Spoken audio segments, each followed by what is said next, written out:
Everyone, I'm Jude Hotep, the goddess astrologer and alchemical initiatrix. This is the Cancer full moon forecast and sun sign horoscopes. We are going to get into this powerful full moon and everything that's going on in the stars. I hope you have been enjoying the videos for the new moon and full moon every month. And I just did a powerful episode on the Light Goddess podcast called Astrology is Life and All of Life is Astrology. So you can go to iTunes and Spotify to listen to that. If you don't know about the podcast, you can subscribe there. There's so many episodes. If you go through the episodes, you'll see that there's so many powerful episodes where I'm talking about women running business on intuition and feminine flow and our emotions and astrology throughout, how to really understand astrology, and so many episodes on managing our mind and working with our brain and all of the error messages that it gives us. Lots of stuff about deprogramming from all of the programming in the culture and the dominator culture and the power over paradigm that we've been under for so long, and really also standing up in your empowerment as a woman, being more visible in the world, speaking your voice.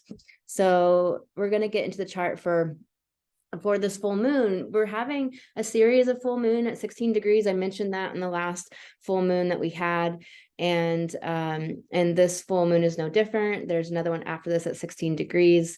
This is happening January 6th on Friday, 2023. And we are in this new year, but the energies aren't really going to massively shift until March and April. We're going to feel a big shift then. We're probably going to feel quite a shift next week, Friday and the 13th, and then a little bit more when Mercury goes forward. But there's going to be massive shifts in energy in March. So this full moon is happening at 5:07 p.m. in Central Time. Adjust for your time zone.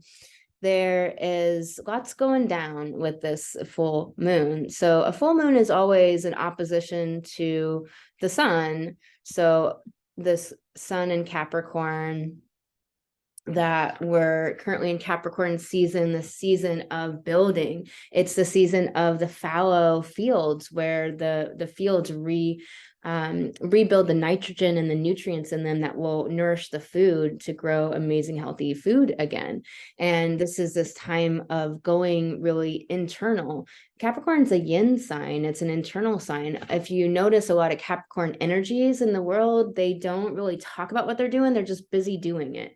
And so it's definitely a commitment, devotional, reverence, integrity type of energy. And so Cancer rather, is the exact opposite axis of Capricorn. And Cancer energy is the divine mother, and it's nurturing energy. It's loving. Cancer energy is going to make you food and get comfy and curl up on the sofa and talk about things and stay at home and really get comfortable. It's an energy that likes to feel secure and know what its boundaries are, where are the walls. And it's an energy of the divine feminine. The moon is at home in Cancer. And this series of moons at 16 degrees is really fun because it's breaks down to 7. 7 is Neptune's number. It's a spiritual number. And this year is a 7 number. And so all these sevens are really talking about soul. Are we going to do society based off soul or the ego, and continue with ego? And we did think about when we're in defensive mode, that's our ego. Our ego will defend itself to the death. It will defend your honor. And it's important to look at the ego because it's really actually trying to help you. It wants to defend your honor, but it's good to realize that our egos need humility. They need compassion. They need the kick in the ass to let the soul take the driver's seat in our lives and to be the true leader of ourself. The ego is, we want a healthy ego. We want this personality, but we really want to integrate it with soul and speaking from soul. So which is more prevalent within you? Are they integrated? Who's speaking most of the time? And so Cancer is an emotional sign. It's about emotions. It's a water sign. And so it's about all of the emotional seascape that we humans have been suppressing emotions for so many millennia. And emotions have been socialized in the culture to be wrong, bad, to be something that means you're not a professional or you're not serious, which is that distorted Capricorn energy that we talked about in the last new moon video, of that we really have this chance to do Capricorn differently with that last full moon and with this season and all of these new beginnings happening. Jupiter in a new cycle and going to really take off in March. But right now we have this time of Jupiter through the beginning degrees of Aries, where we get to be in the beginnings, like setting our story in place, setting our belief systems in place for this new 12-year cycle of Jupiter, and really understanding what is happening with the distorted Capricorn in the culture. Are we going to keep doing that? And so with the Cancer, it's like, who doesn't have feelings? Only sociopaths don't have feelings. Narcissists don't have feelings. None of the positive empathetic or the somatic empathy, where they feel it themselves, meaning that you don't hurt people when you feel hurt from those things. You don't go do that to other people. Somatic empathy means that you don't turn into a narcissist, that you're not a sociopath. So we've really devalued emotions in the culture, and we've devalued the feminine. And so this full moon is something that's really illuminating a lot for us. The full moon is always the peak of the moon cycle through the phases of going through the dark phase and the balsamic phase and then the new moon, and then slowly waxing up to that peak of the full moon here on Friday. And so it's all about our emotional seascape. And with the moon coming into the sign that Lilith is in, it's about the feminine energies.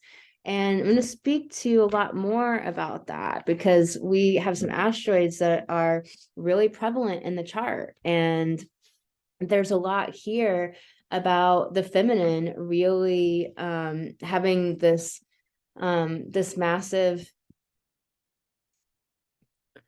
I'm going to go here for a second. And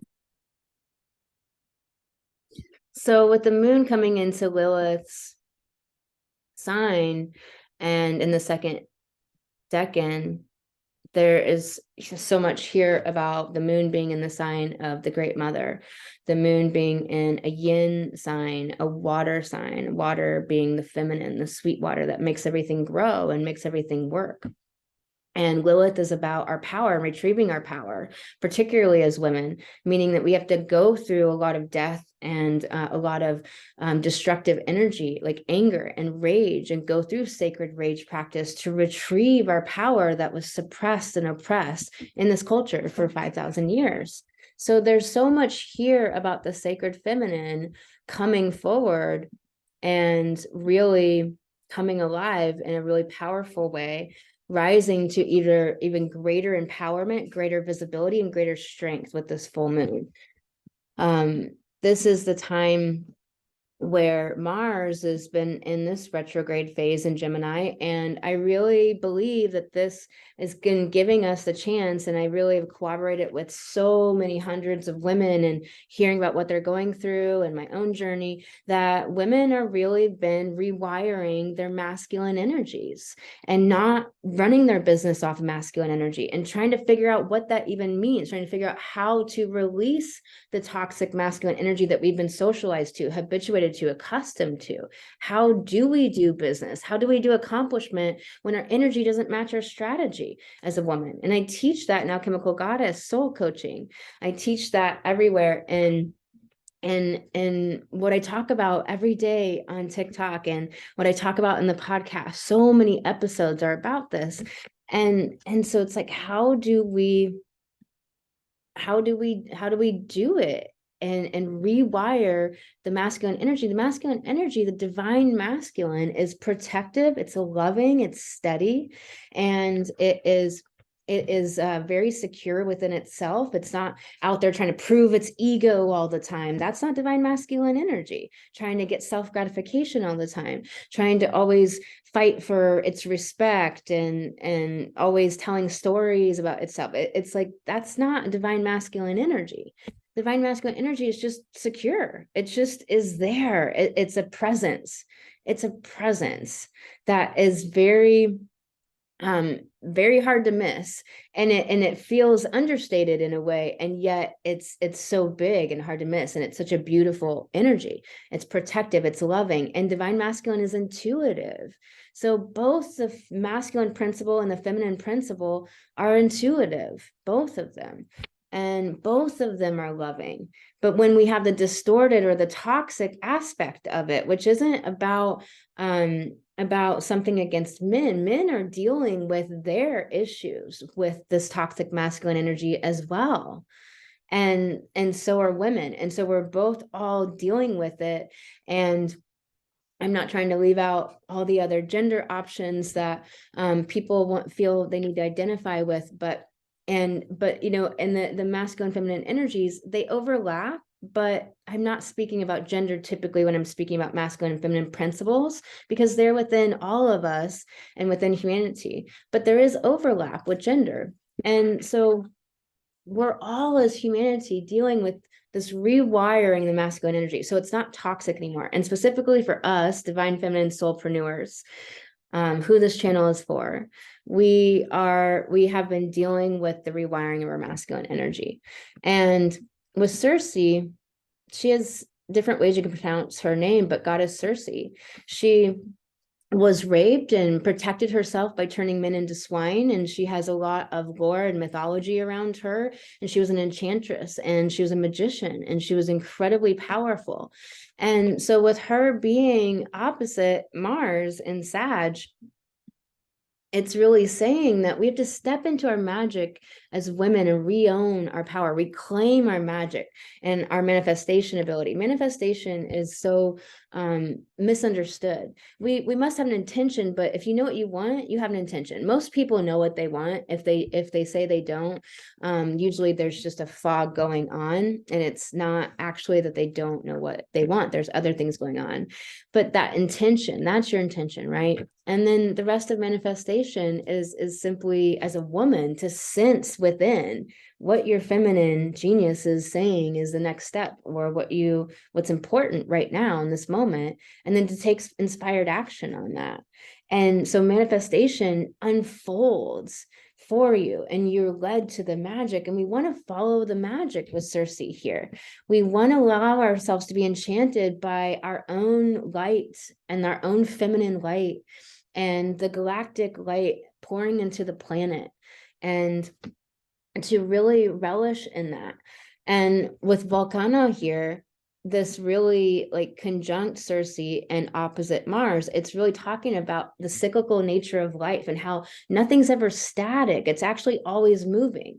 I mean, sometimes it's moving, like snail slow, but some people never get off the karmic wheel, right? So it's like there's always movement, and there's always the volcanoes underneath, the lava is always churning, and volcanoes remind us how nothing's ever static. The earth may be this solid thing, but it is always changing and growing and evolving. And so it's really speaking of evolution. It's speaking of cycles and renewal, and it's speaking of a constructing of the new, and the new coming up. Things are not static. And so this is really, really important with this full moon. The other thing about this full moon is opposite the sun in Capricorn, and which is conjunct Mercury, which is retrograde right now, which is asking us to go inside, review and edit everything about Capricorn that we've been through, review and edit what we've done all year long with all of these retrogrades. At one time, we had 8 planets retrograde last year, in 2022. So we're only a couple days into this year. And it's really asking us to do that review, do that revision, to check things out, check our perspectives, to be more internal right now. And with Mars, our motivation energy, our passion energy to get things accomplished, really in this internal dialogue inside with our masculine energies and asking us to do it differently. It makes sense to have this last review again of Mercury retrograde at the end of 2022 and then coming into this year, because what we're doing is we're in this nice incubation period before March. March is really this bursting forward. And so we have all this visioning time. We have all this time to get our emotions together with the moon in Cancer, to feel our emotions while Mercury is reviewing Capricorn issues, power over, domination. Where have you been dominated? Where have you had power over you? Where have you been suppressed? Where have you dealt with abuses of power? Where have you dealt with that? And we all have dealt with that in society and in the culture. There's so many programs upon programs upon programs in the culture that make it to where if you speak up about one program, there's another program that's making you out to be something bad, demonizing you in some way if you speak out. I mean, an example is sexual abuse. You bring up sexual abuse, and then there's another program in the culture saying you're making a big deal out of things, or you're being a problem. And so there's yet another program to silence you, trying to stand up to the first abuse and atrocity. And then you have another program that's telling you you're wrong. And so you're fighting so many programs to speak out about what's right and what's wrong in this world. And we can't not speak out anymore. We can't let the toxic masculine energies continue to be that way. I was at a really conscious solstice event, and it was really nice. And they were kind of asking what people would like to see for the upcoming events. And this guy, really great people there, but this one guy was like, oh, little girls in short shorts dancing around, or some comment he made. And I just like really couldn't believe it. And I was just like, that's the toxic masculinity. And to not speak up and say, no, actually, you can respect women and their bodies. Actually, you can stop objectifying women and sexualizing women and acting like their only value is their body. Why are you here? Why don't you go to a strip club? Like, why are you here in this conscious solstice gathering of people who were conscious and who really came together to share art and beauty? And so it was just so arcane and inane. And it's just like, we have to speak as women. We have to speak up and say no to this behavior. We don't have to be outraged. We don't have to be, but here's the thing. Again, if you are outraged, there's programs in the culture that's like, oh, you're a hysterical woman. You're crazy. There's all these other programs in the culture that keep making us appear the optics, which is Capricorn, a certain way if we do speak up and out. So there's so many things, but we have to speak, and we want to speak in a way that's like, this is, old paradigm behavior. You really, speak in a way that like spins a thread of information through there. Like, look, like, you realize you're objectifying women's bodies. We're not in an archaic warrior mentality anymore. That is an archaic warrior programming, and using women as chattel. And so it's like, we want to speak up. We want to be aware of these. What's amazing is that we have this Capricorn stellium. So we have all this Capricorn energy. Pluto is going through the last degrees of Capricorn. Pluto is on the Pluto return point for the United States. So there's a lot about, Pluto is about destruction and transformation. It's like complete destruction of whatever it's dealing with, which is Capricorn issues. So society, structures, so all of the big structures of society, agriculture, medicine, pharmaceuticals, education, government, and so on. And so then Pluto's at the last degrees at that degree mark of the Pluto return for the US. So the US itself is going through so many ripples of change and transformation, destruction and transformation from what it once was to now. What are we going to be as a country? What are we going to tolerate? So each of us individually gets to radiate light into the world, bring the feminine light and love, this Circe, this volcano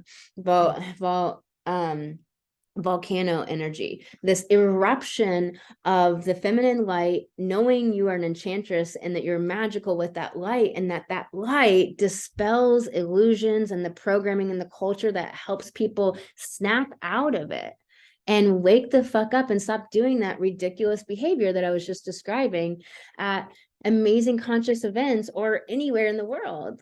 You know, I don't want to have to just go to a conscious event to be around great people. I'd love to just go to the store and really be around awakened conscious people that respect other people, right? And so it's like, can we at least radiate light and be in presence and not really understand that this stellium in Capricorn here is, which is when there's 3 or more planets in one sign, is all about that Capricorn energy and doing it differently. And Pluto being here is like destruction of the old ways of Capricorn, that society was built on status, affluence, money, power, control. Now with Saturn, the ruler of Capricorn, being kind of on its own,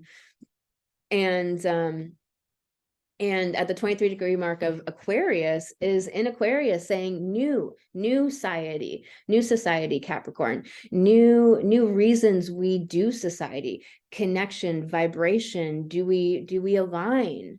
Are we under, the same kind of consciousness? Aquarius is consciousness, it's humanity, it's activism, it's higher ideas that are so important. So with Pluto here in Capricorn and with Proserpina conjunct Capricorn, exactly. It's really this bridge. Proserpina is a goddess asteroid, and it's really this bridge between 2 points.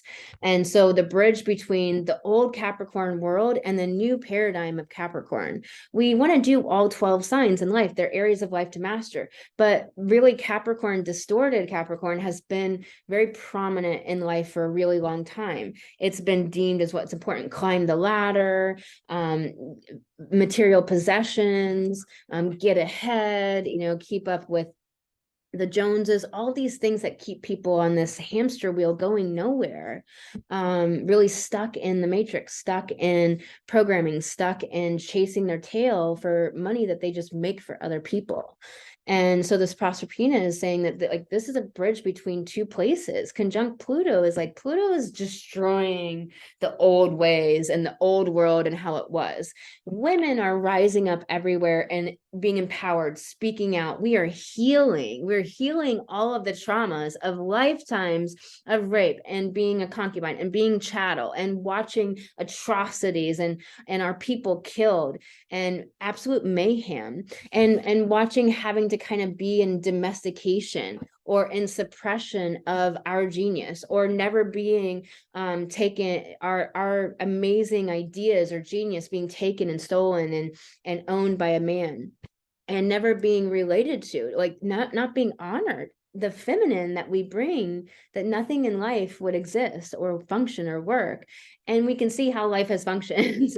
So Proserpina is really talking about a giving and taking of power. And so it's like, are we going to be in a dynamic of leaders amongst leaders in this world? And at least you and I can make that decision for ourselves and be like, I'm autonomous. I am independent. I am my own leader of me. No one, Saturn, is going to be my authority, Saturn. So no one else is going to be my authority. I'm going to be my own authority. I'm going to do my own Saturn. And this Jupiter going into Aries, this new cycle of Jupiter, this new 12-year cycle, and in Aries, was at the world point, and is speaking of these new beginnings, that women are standing up and they're healing. And this creates space for men to step into their divine masculine, because and here's the truth, is that a lot of men are having a lot of issues with women being empowered, because it's shining a light on the toxic masculinity, and they were duped and tricked into doing that. They could make it in that world, so they went along with it, or they were brainwashed and in the program, or they liked it, whatever. It's like men and women both have really been struggling and dealing with this archaic warrior programming, this patriarchy, which isn't against men, it's against the toxic masculine principle being perverted and being distorted. And because the divine masculine principle is loving and protective and steady and intuitive, and it holds space. And so this is so amazing about Proserpina, because it's like the underworld of Pluto, and it goes to the beautiful earth of Ceres. Ceres is this goddess of fertility and birth and agriculture and grains. So it's fertility, it's fecundity, it's abundance. And Ceres is in Libra right now, about relating. How do we relate to each other? How do we relate to our world? How do we relate to abundance and money? Because money is being reworked right now with Uranus in Taurus here. So money is being reworked with Uranus in Taurus. It's being broken down and restructured, and it needs to be, because it hasn't been working for all of humanity, and it hasn't been working for women. Women have not had power with money forever. And so this is why it's so important that women make money, because when the feminine makes money, then the feminine light is reintegrated into society and culture once again. So when women make money, the feminine light is reintegrated back into society and culture. It is so important to have power with money as a woman. And so this other asteroid here that is also conjunct Pluto, let me just erase some stuff here.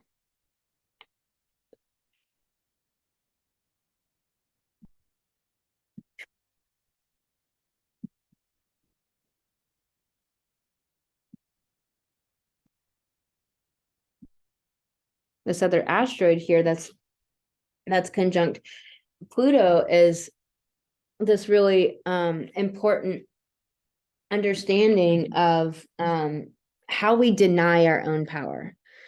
This is the asteroid Echo, and it's that story of Narcissist and Echo. And it's like, how do we deny our own power? And it's connected to Pluto. How do we, with us women, so many women objectify and sexualize themselves. Granted, they do it because they haven't woken up. They haven't snapped out of the slumber of the spell that they're under. And I don't know a woman alive who hasn't done that at least once in her life, if not a lot. Twisting ourselves into pretzels to be what somebody else wants us to be, so that we're included in the rooms that make it to where we get what we need in life. There's a lot of things that we are healing as women, deep themes. And so Echo is like, where do you not own your power? And Pluto is all about power. It's the rebirth. It's going through the Cancerian emotions, going through the watery seascape of your emotions, that you get the transformation, feeling them all the way through. Capricorn is stoic. It doesn't, it can be good at times to not deny or push down emotions. That's distorted Capricorn, denying and pushing down emotions. A lot of Capricorn South nodes have really calcified emotions.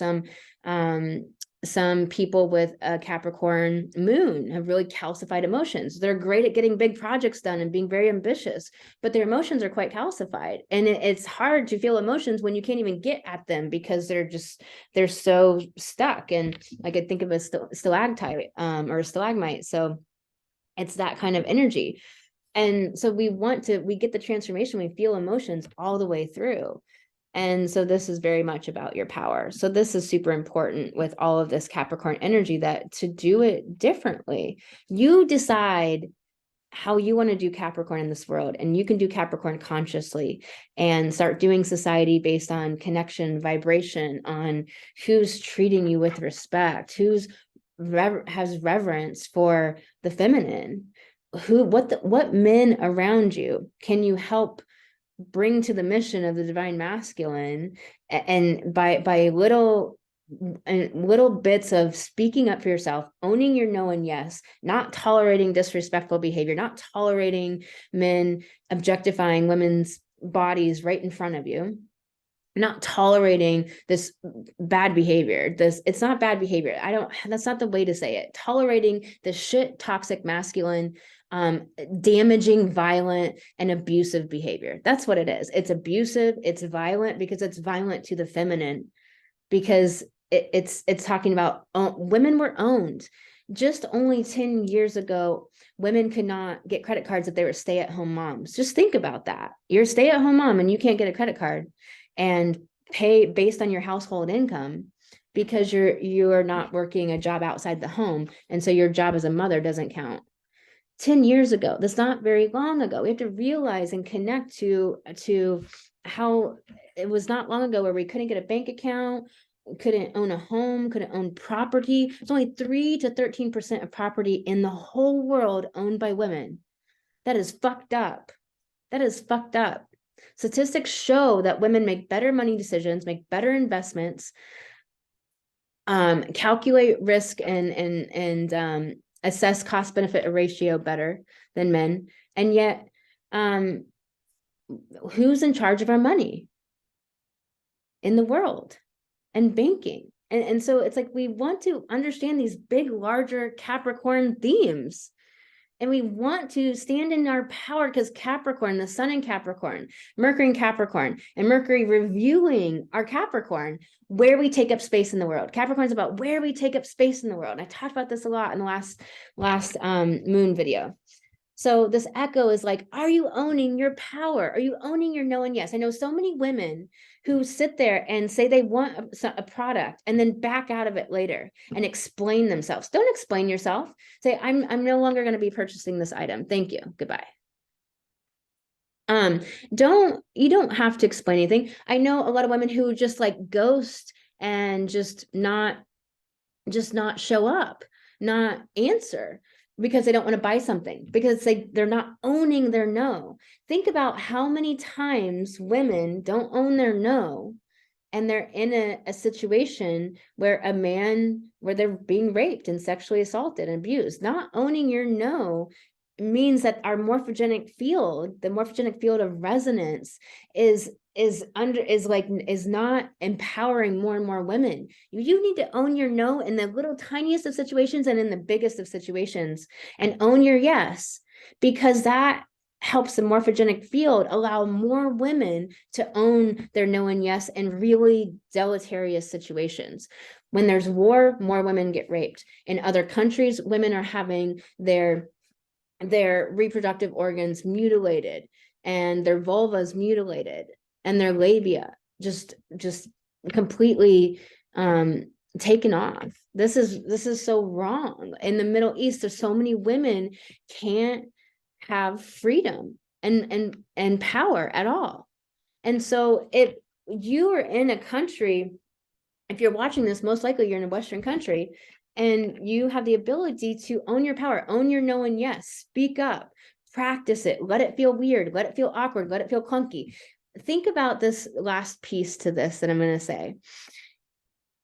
Think about all the areas you do own your power, and now think about the areas where you get really uncomfortable with it, because Cancer is about our comforts and how comfortable we feel, because owning your power brings up all of the shadow, all of the trauma, all of the stuff that might not be from this life. It might be from lifetimes ago that you don't even know why the fuck you feel scared right now in the middle of a parking lot, and you're not really a scared of things type of person, and you're just all of a sudden having like this acute fear, and you just don't know, and it's coming from past life. It's because the astrology, the energies, the light flooding onto the planet, the in-class flares, the sun spitting out solar flares, we are going through massive upgrades in consciousness and awakening and enlightenment on this planet and in the solar system. So, and it's provoking all of the shadow. All of the light is highlighting all of the shadow. It's all coming up for this time of the great healing, where we're healing all of that.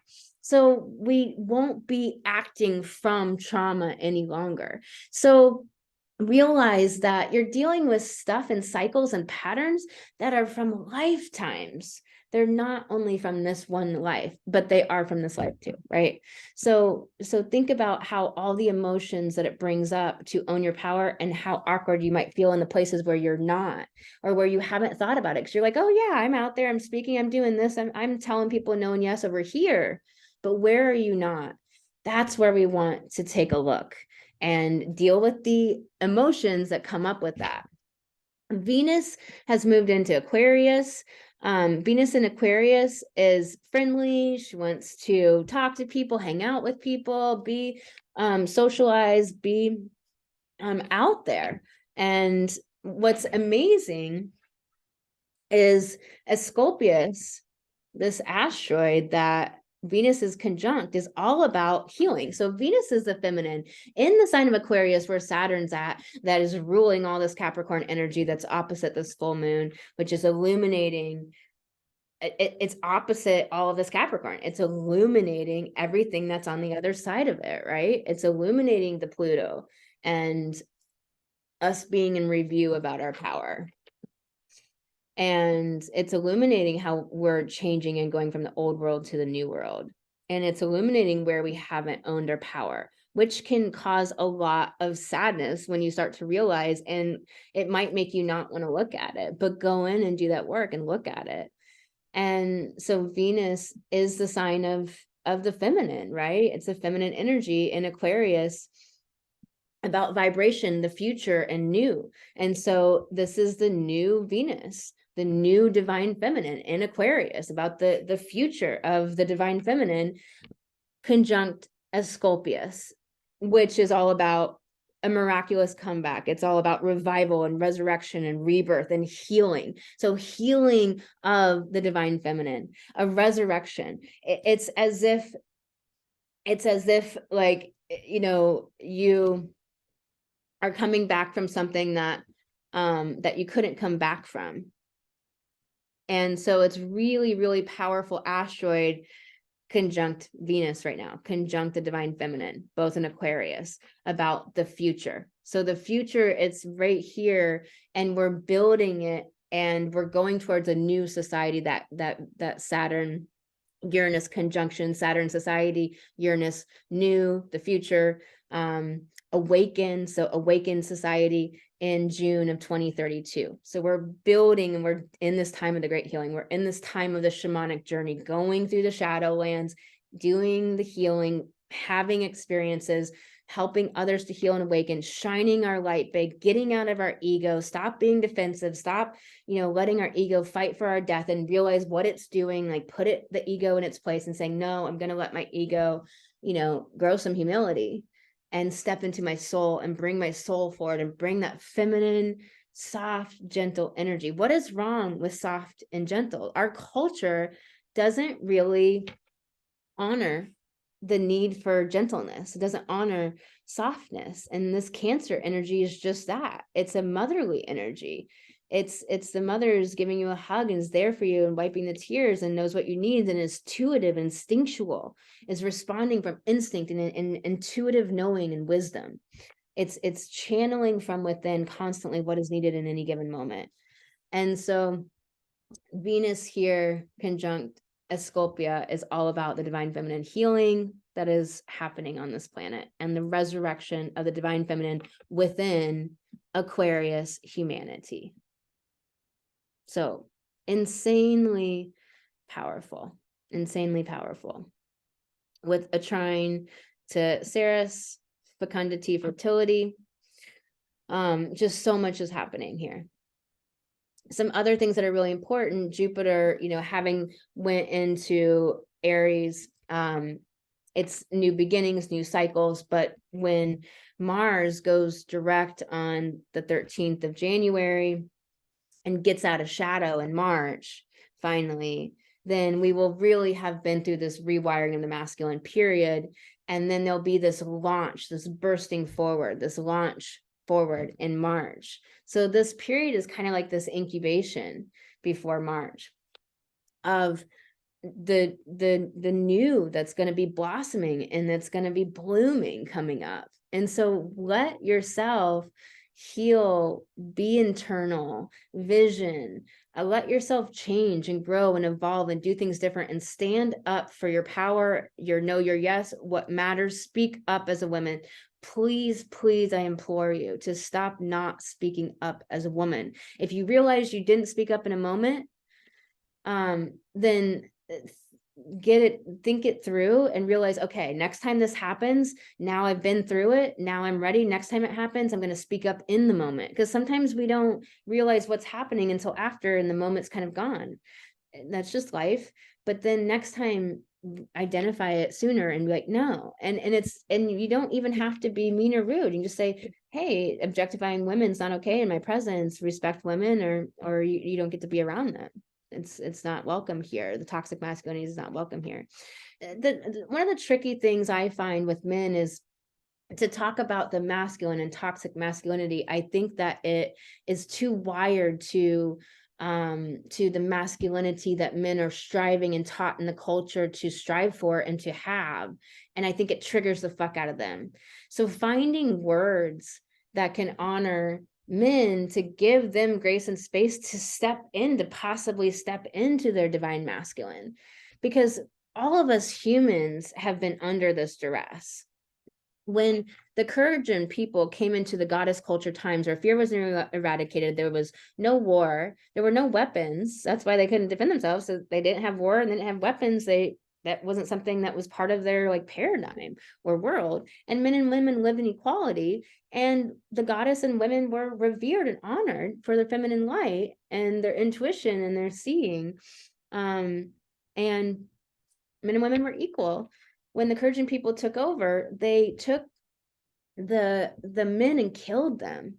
And then they took the effeminate men and the women and took them captive and made them concubines and slaves and so forth and chattel. So realize that this is all people we're dealing with this.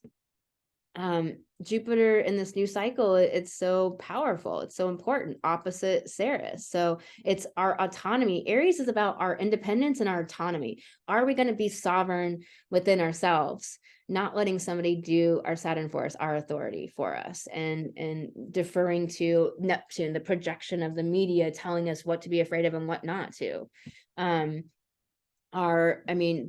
When has the news ever been factual? There was a law at one time that 40% is really low. And that was when that law was in place, if it was ever actually, honored. So it's like 40%. And it's the news, but people actually believe that the nightly news is where to find out what's happening in the world. No, where to find it out is to go out into the world yourself. Sagittarius, do all 12 areas of the master all 12 areas of life. Go out into the world, ask questions. Gemini, Mars being in Gemini, like ask questions for yourself. Travel. Gemini is traveling within your country. Typically the US is quite a large country. It's the size of many countries being in one, but traveling all over your country, meeting people, asking questions, learning about other cultures. Sagittarius, this Circe and Volcano and Sagittarius, opposite Mars. Like, it's like we need to integrate our higher understanding of truth and wisdom being that we have experience. We've experienced things ourselves. We don't get like distorted Sag and do dogma. We realize that our concepts of what we know are always evolving to handle greater and greater information. It's not that out in the universe, whatever the hell is really going on is really life, is really the infinite multiverse. It's not that is necessarily ever changing. It's that our ability to conceive of it is constantly expanding and growing and expanding and growing. That's why we want to be able to evolve and grow our perception and understanding, which is higher Sag. It's understanding abstract concepts and ideas instead of being in dogmatic Sag and thinking that we know it all and we have these set beliefs. We upgrade our knowledge as we go along. What's really important here is Albion is conjunct exact by the degree of the North Node. And this is so powerful. The North Node is our evolutionary destiny as humanity. It's in Taurus, about simplicity, about peace, about what's needed in this moment, about the resourcefulness of us, of all of us, of our innate value and resourcefulness within ourselves, and stop dismissing the resourcefulness within ourselves to go work a job for somebody else, or to go think that we have to defer to somebody out in the world or society to do for us or to know for us, and discounting our own resourcefulness and our own value.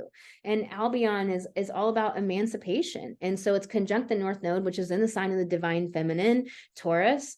And then of course we have what we just talked about with Venus, because Venus is ruling this North Node, and Venus being in Aquarius, the new feminine that is having this rebirth and resurrection and the revival of the feminine in society, Aquarius, and is in this North Node with Albion talking about, this birth and transformation. Albion is a really amazing asteroid because, like with Pluto, it's about death and transformation, but Albion is about birth and transformation.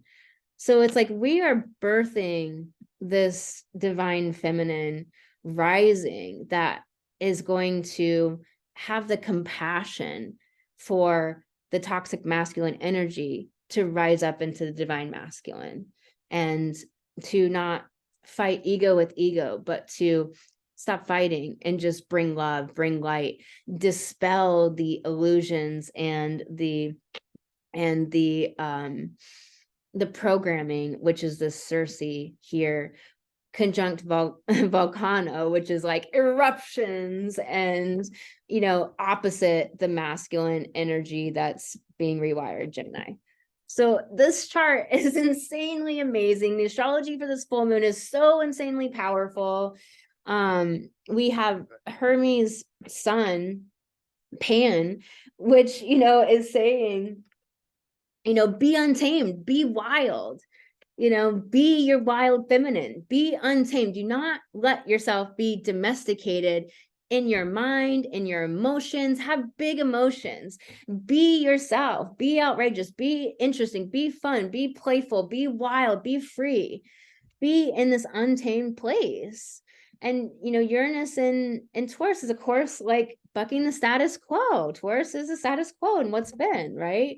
The distortion, right? So Jupiter is going to meet up with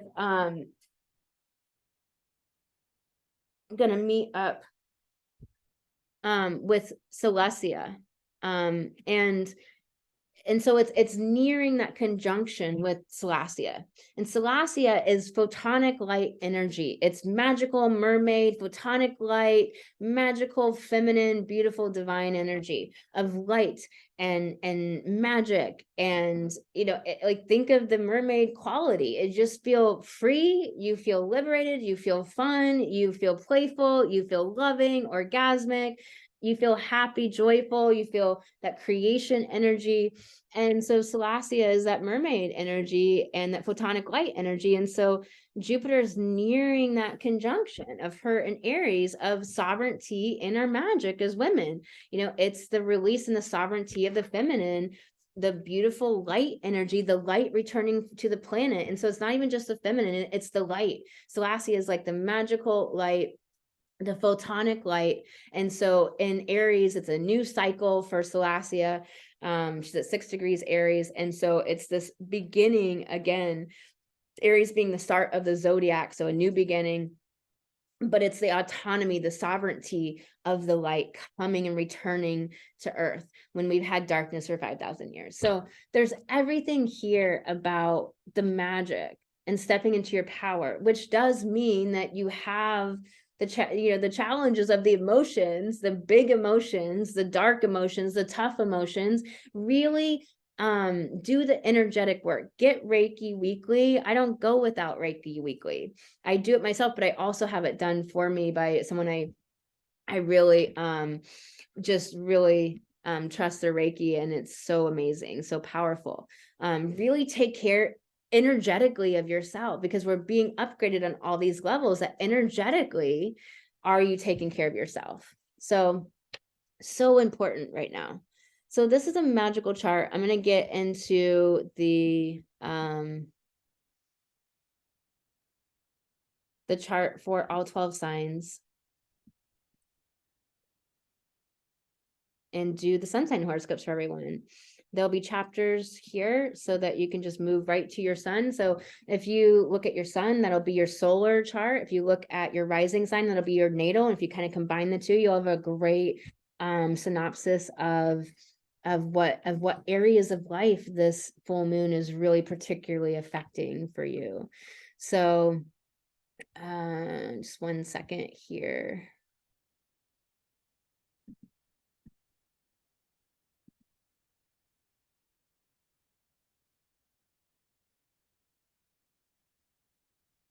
There we go. And I will do this. Also, this is a growing YouTube channel. If you could please subscribe and like the video. If you can like the video, it really helps the metrics. So I really appreciate if you can like the video. If you really liked any of the content, just go ahead and click the like button. And the other thing is if you subscribe, it'll make this channel searchable. So when you type in the Goddess Astrologer or you type in Light Goddess, it'll pop up for you in your feed. So you can actually find the full moon and new moon episodes. And also they might pop up into your feed too. Not everything you're subscribed to pops into your feed. But when you search for it, it pops up immediately. So it makes it highly searchable to find it easy if you subscribe. But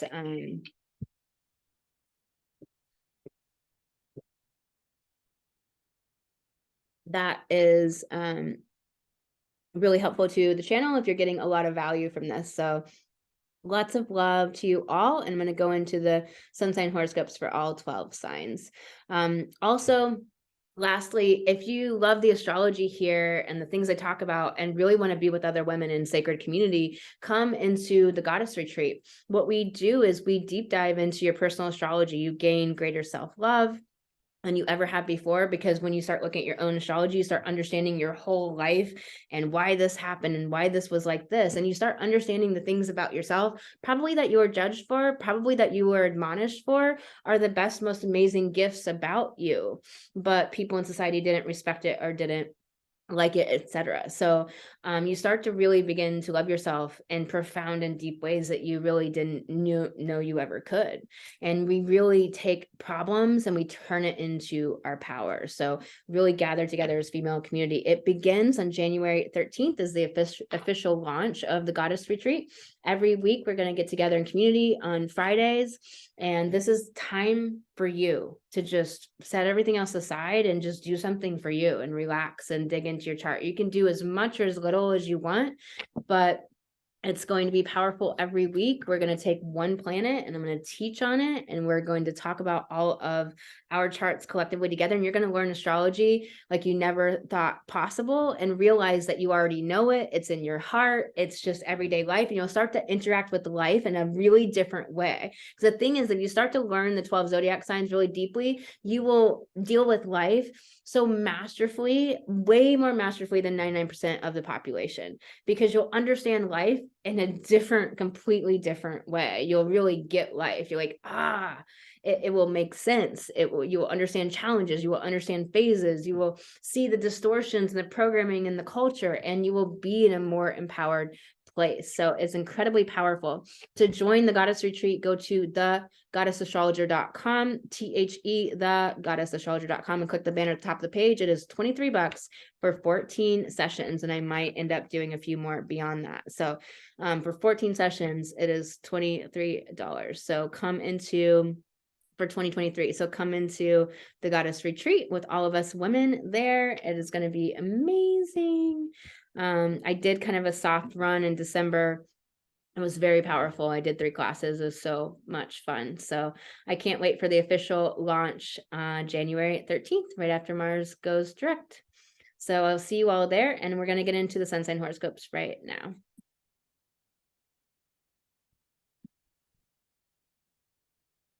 I'll share my screen with you. And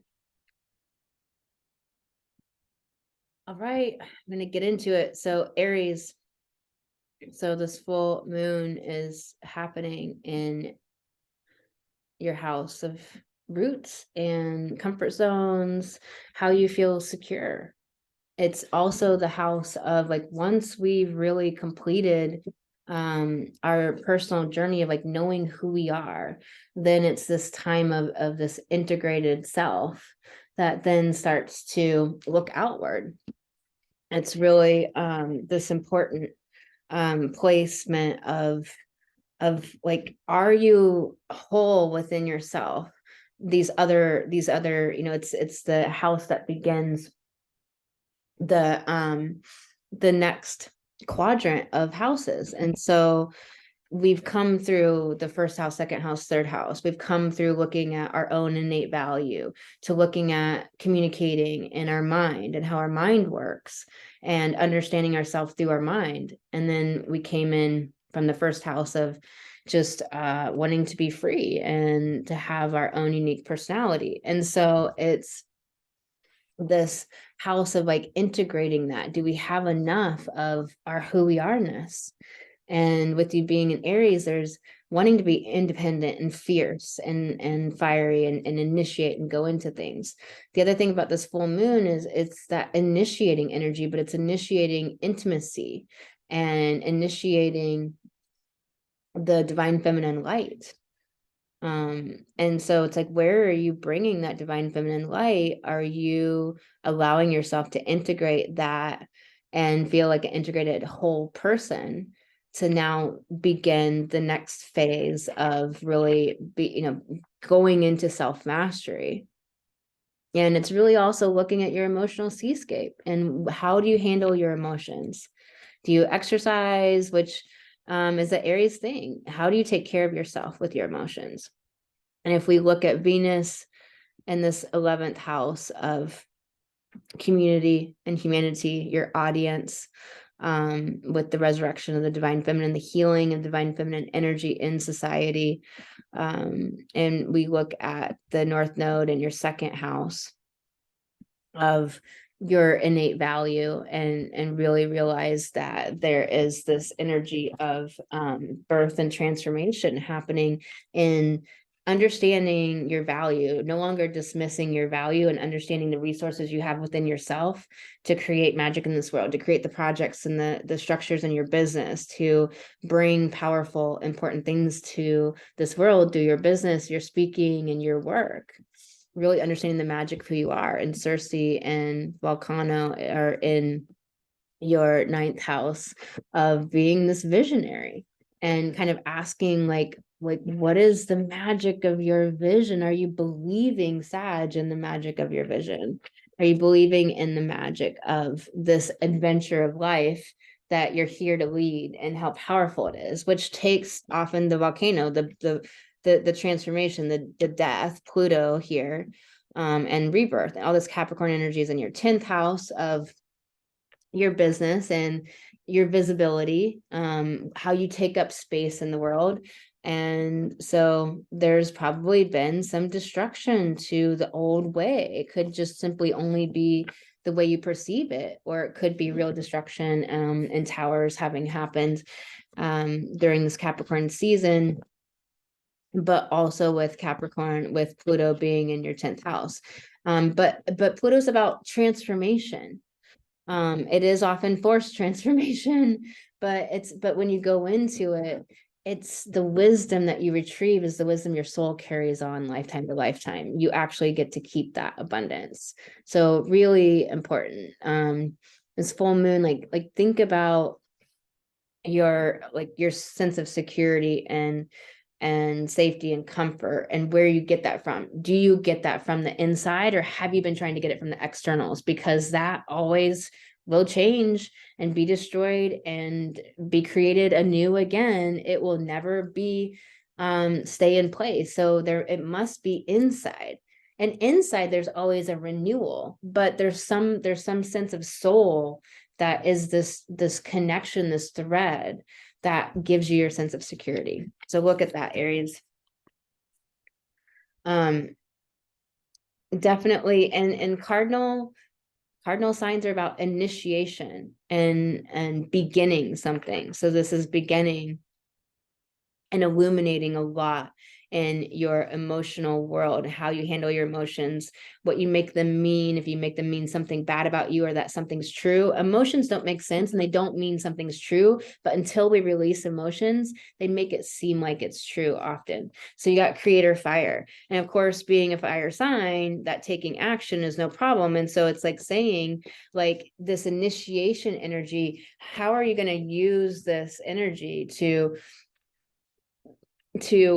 create that ethereal fire of the divine feminine light within you, to radiate your light into the world? That fire energy is radiation, it's light, it's brilliance. How are you going to bring that to the world? What's this creator fire about? All right, this flew out. It's about moving beyond intention to belief. So it is really calling you actually to take action. So being an Aries, being in, that if it's your sun sign, if it's your rising, this might be easier for you. If it's your sun sign, we're becoming our sun. And so it's asking you that you know what you want. So actually, do you believe in it? Because Aries is the believer of the zodiac. It's the one that's like, I believe we can go into something and get something started and make it happen. That's the initiating energy. So with the moon being in this cardinal Cancer sign, it's also initiating for intimacy, initiating for feminine light, initiating for emotional intuition and instinctual energy. So it's like initiate the truth of knowing from within, from trusting your instincts, start initiating your instincts, believe in what you can create in your life. It's in a self-care message. So it's saying that you're really having a crisis of believing and what you can do and what you can accomplish. So what's going on with that, Aries?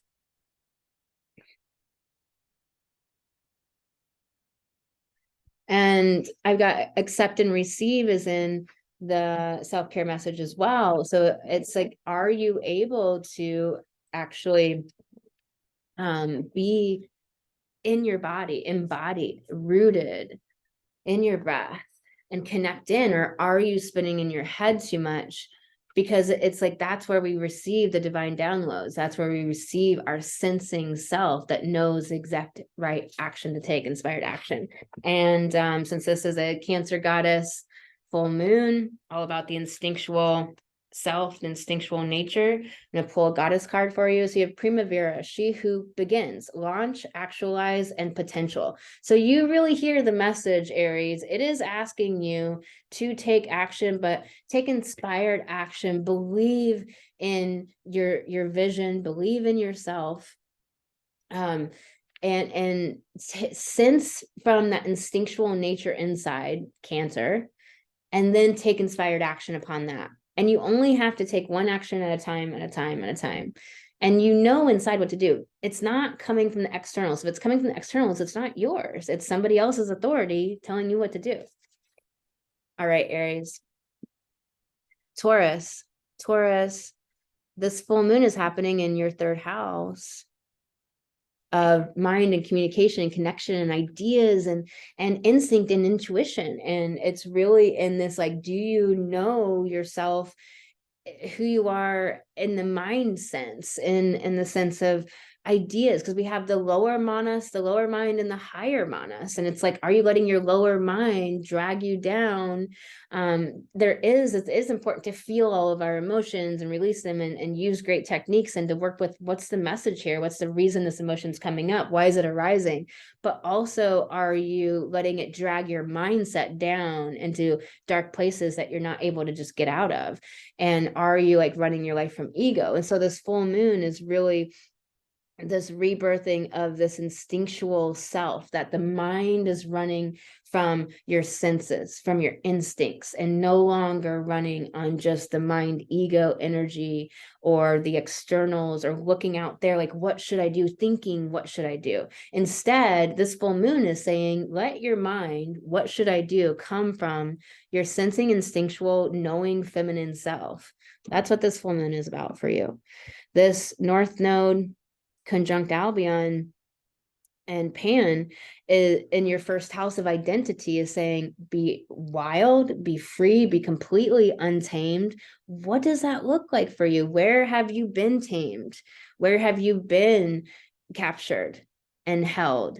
That's something to look at and to release yourself from any of these places. And Albion is about this birth and transformation of this divine feminine energy, of your, the North Node is in your sign, of simplicity, of knowing what you need. When you're hungry, you eat. When you're tired, you sleep. Of just, it's so simple, and of beauty and growth and fecundity and that spring energy. And so there's a birth and transformation happening in your identity and your who you are-ness, in your ego, and letting the ego have the ego deaths, letting the ego deal with the wounds that it has, and to heal, to become like a healthy whole ego that can allow the soul to be dominant. With Cersei and Volcano in your 8th house, about magic and the occult and the invisible and the unseen realms, and being the sorceress, being the enchantress of your life, and realizing the eruption of your power, the eruption of your psychic gifts, the eruption of your gifts and your talents and your abilities.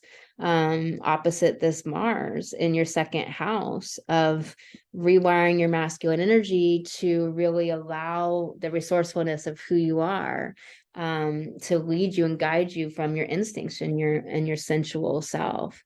This Venus with Asclepius is all about healing the feminine in your 10th house of your business. So your business is about healing of the feminine energies, and it's about, this comeback, this revival, this resurrection of the powerful feminine energies, the new feminine energies, new feminine light. So whether that's within your own self, so you're this leader of within your business and shining that light to all of the others that you work with, or whether you're actually literally helping other women or men heal the feminine principle within them and have that resurrection of the feminine being allowed, witnessed, held, revered, and honored. So really powerful, Taurus. Pull you. This card wanted to fly out for you. You are epic. So you are epic. So realizing the amazingness of who you are, like, do you acknowledge the amazingness of who you are? Or are you still dealing with self-worth issues? Are you still dealing with confidence issues? Come into the Goddess Retreat if you are. Sign up at thegoddessastrologer.com by clicking the banner at the top, because that's what we're going to deal with. When you start to get to know your own personal astrology, you completely vanquish self-worth issues and confidence issues and things like that, because you start to realize that you're put together like this on purpose. Your soul chose this chart. So you're epic. It's time to recognize it, acknowledge it, own it, claim it. What else wants to come through for you, Taurus? What's your honest truth? What's your honest truth? Are you scared to speak your voice? Are you judging yourself when you don't?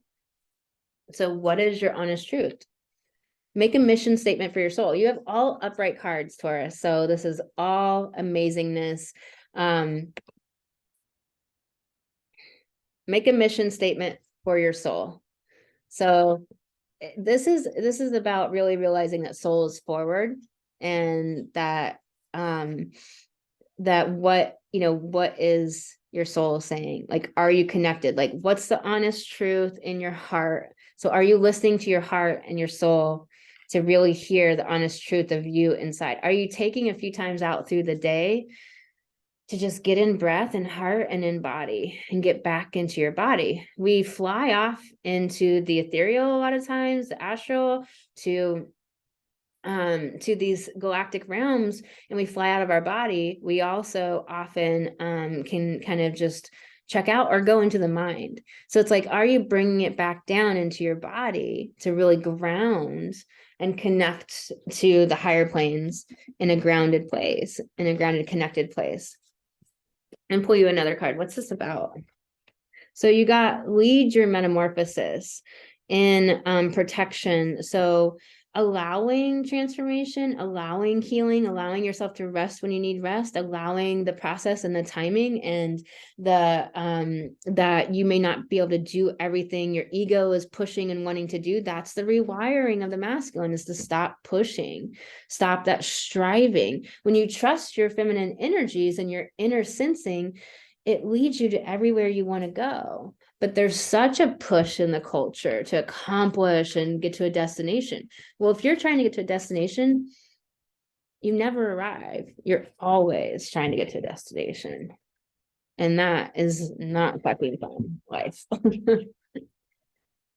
And pull you a goddess card, Taurus. This card came up. Breeze, I don't know how the fuck you say her name. She who surprises, surprise, discovery, and revelation. So this is a really cool card. I don't know if you can see it very well, but about discovery. And so it's this card. It's not much better. I think she's just like looking through a curtain and lights shining through, like she's behind stage kind of. And so it's like discovery and, you know, the surprise, the revelation. So it's like, let things, ask from your inner senses, ask your guides, ask the multiverse, ask your higher self, your soul, you, and ask the question and let it arise within you. And sometimes it arises an hour later, a day later, sometimes right away. But trust inside, trust your instincts, trust you, and let it be a discovery, let it be a revelation, surprises, fun. It's really, speaking of fun, I'm gonna pull you one more goddess card because I want to. Hannah, she who listens, understanding, witness, compassion. So yeah, I'm really glad I pulled you this card, Taurus. Like this was needed. I was just feeling this, that like this compassion, bring in compassion for yourself first. It's so important. Bring in compassion on your journey. Allow yourself the journey and the going through it all, the death and the transformation and the different processes that we go through, having all of the big emotions. Stop judging that. Bring compassion to yourself. Bring compassion to your healing journey. Witness your emotions. Understand. So really beautiful.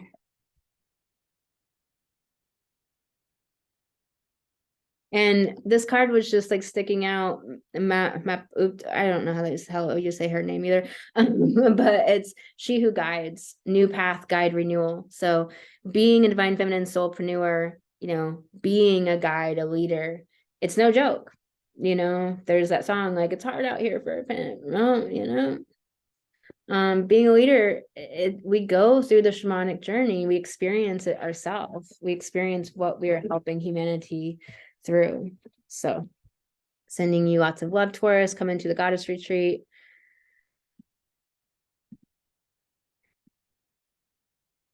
All right,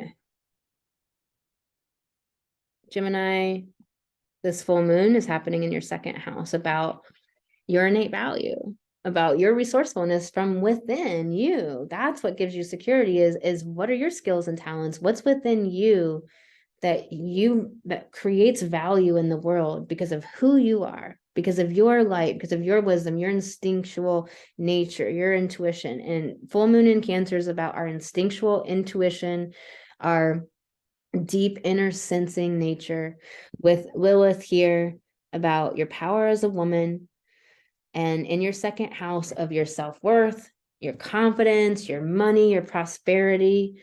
So this moon is about the emotions of watery seascape that needs to be felt and honored and witnessed, and allowing sacred rage practice if you need to retrieve that power with Lilith here, that there may be a lot of sacred rage happening right now. I know that I'm just having like random pops of anger happen and I have to stop and I do some practice to allow myself to move through that, for all of the ways that the feminine has been so horribly suppressed and abused. And it's not even personal a lot of times. It's just like knowing that it's out there in the world happening, and it's just like it's just provoking like so much rage and anger in these mini moments. And I just stop and I do sacred anger practice or sacred rage practice. And this is powerful work that I do in Alchemical Goddess soul coaching. So this is about your money and prosperity. It's about how you create value in the world, what your value system is. Do you have a value system that is somebody else's, your parents, teachers, the overculture, societies? That's not yours. So this is a transformation of really initiating a new value system from your instinctual sensing, knowing self, that feminine self inside of you. And with Venus here in your 9th house, saying there is a resurrection of your divine feminine energies in being the visionary leader. And with the North Node in your 12th house, and Albion conjunct here with Pan, it's saying it's time to be wild and unfettered spiritually, bring the soul, be the role model of soul in the spiritual work and life in this world. Don't hide that. Be wild, be untamed. You know, it's the hair flying. It's just your raw, feminine, real self.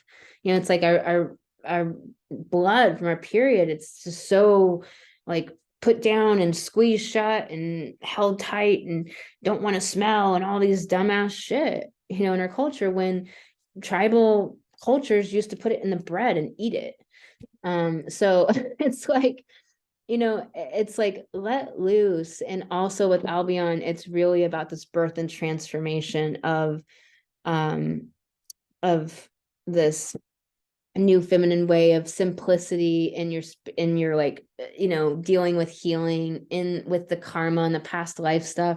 There's really so much birth and transformation happening here. There's this real opportunity with Circe and Volcano here, opposite Mars, to really become the enchantress in your relationships, magnetizing clients to you, magnetizing friends and soulmate relationships, and really owning, claiming your magic and having an eruption of belief in yourself and sensing and taking inspired action and stepping into your gifts, your talents, your skills, your abilities.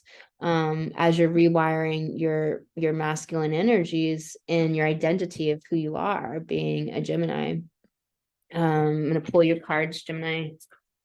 All of this Capricorn energy is happening in your house of the occult, of your gifts and magic and sex and transformation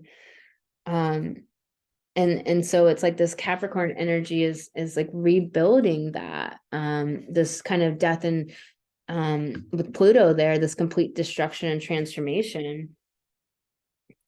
But there's, you know, with Proserpina there conjunct Pluto, there's a bridge from the old world to the new world. So don't worry about not knowing what the hell's happening, even though it might feel like that sometimes. And it's okay. And really realize, like, look where you're not owning your power sexually or owning your power with your gifts, your psychic abilities. So Gemini, I pulled raw intention for you. So this is really not being in some sort of fog about what you really want, being really bold and real about what you really want. Where is that super easy for you and where is it not easy for you? Look at the place where it's not easy and where you're putting it off or not wanting to see what you really want and perhaps not listening to that. There's a lot of distraction energy that can be happening, a lot of scattered energy that can be happening that can take us out of our body right now. We want to use these energies and align to the stars and follow the stars to really get the most out of this, because this is one hell of a full moon. This is incredibly powerful for all of humanity, but particularly for the feminine energies. Creator alchemy. This is a powerful card. It's one of my favorite cards. So really realizing that you are the creator of your world.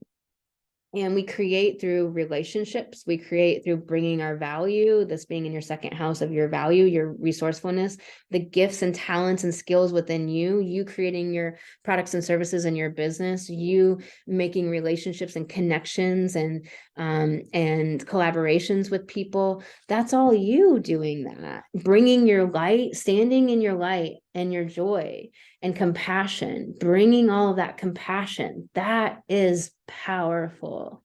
That the world needs so much compassion and needs so much more than we have. Never underestimate the importance of compassion.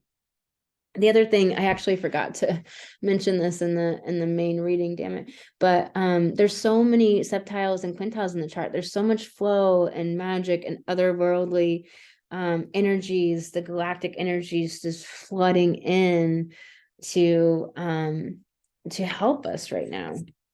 The other card that you got are cut the cords of doubt, but it's in a self-care message. So it's really saying that, you know, you're doubting your abilities, yourself, you're in your head, in your mind too much. When you're in your mind, you will doubt because you're disconnected from your source of power, which is your feminine energies in your body and being in your body, embodied, being, sensing from within your instinctual feminine genius of what step to take next. And that Gemini wants to take all the steps all at one time and flit about, and it can be so scattered. And since Mars is blowing that Gemini energy up, it can be a lot. So what are your methods for kind of wrangling your mind and bringing your mind down into the body and dealing with that energy?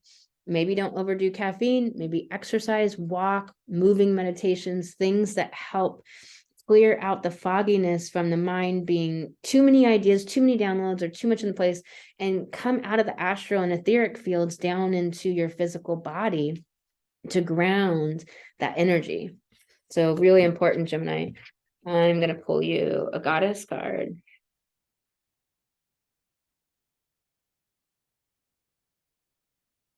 So 2 cards flew out, and it's Manatili. Let me move this. We have Manatili. Here you go. Wish I could see these cards better, damn it. But anyways, it's a very powerful statement of a card and a goddess. Her hair is just like so untamed and wild. She who remains, you know, after the death and rebirth and transformation process, like you're going through in that 8th house. And so powerful devotion, true worth, you know, and so true worth, powerful devotion. So, you know, and Capricorn is devotion, it's building something new. She who remains after the dust settles, and you can't tell, but she has a lynx underneath her hand, and she has her hand on this lynx, this wild, untamed cat, and her hair is just like fire and wild. And so there's this untamed, wild feminine energy, just like she who remains after, you know, being burned at the stake, after every fire and trial that you've ever been through. So if you're healing a lot of trauma and challenge and difficulty, realize that you will remain. And a better you. So she who regrets, eclat, battle, victory, bitterness. So it's really speaking of letting resentments and regrets go, and she's standing on a pile of skulls, I'm pretty sure, and it's like regret for being in the fight and doing the destruction, because she, like, when we actually have somatic empathy, we feel the hurt of destruction and that fight. And so it's like you don't want to have victory from that's mixed in with regret. So it's like, is the fight worth it? So it's kind of really asking, like, we're not going to ever change the world if we keep fighting the old paradigm, the power over dynamics, the dominator dynamics, the authoritarian dynamics.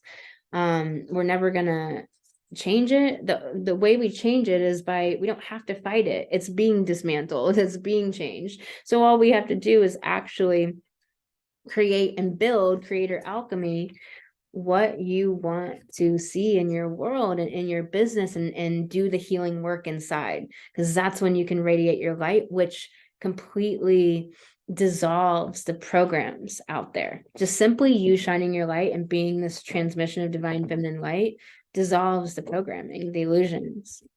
Women, we are so powerful, and when we gather, we are so insanely powerful. So realize that. I think that's all I can do to this. All right. Cancer. So this full moon is in your first house of identity, yourself, your ego, your personality, who you are, your who you are-ness. This is initiating and illuminating a new you, really built on stemming from the instinctual nature within, your instinctual feminine genius, your inner knowing, with Lilith here, about a more powerful you. And so things might be coming up that were dinks or dents or slights to your ego and yourself, and allow those things to come up for you and be okay. Feel them, feel the pain of them, go through those, feel those emotions, release those emotions. Do you have techniques?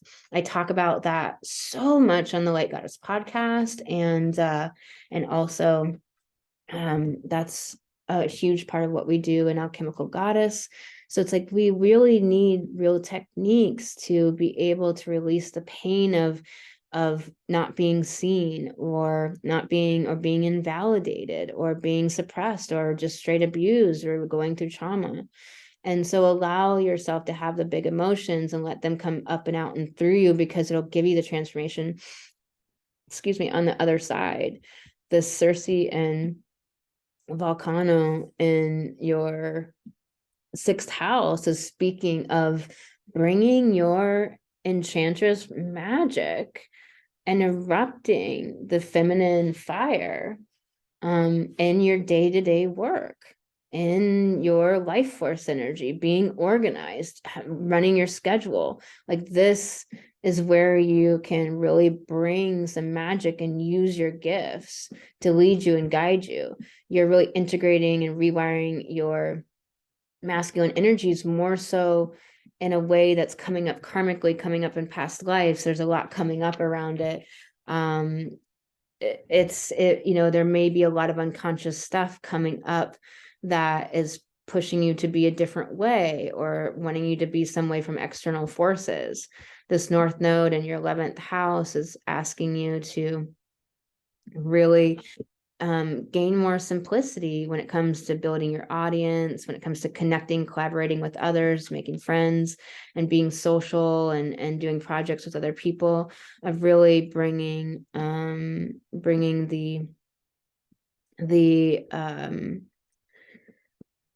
simplicity, like really hearing instinctually what you need moment to moment. And it's asking you to be more wild and untamed with other people and in relationships, and bring your true wild feminine forward. It's also really speaking to a birth and transformation in relationships, in audience growth and building. Also, with this Capricorn energy in your 7th house, there is this destruction and transformation in how you relate to other people, to life, to your body. With Venus in your 8th house here, it's really with the Scorpius, talking about a resurrection of your feminine energies at the deep primordial level of your sacral chakra, your sexual power, like deep within, at the deepest levels of your soul and yourself and your physical body in this life and your emotions. We're talking about a deep feminine resurrection for you. So really, really big kind of full moon for you. Really powerful. I'm gonna pull cards for you, Cancer.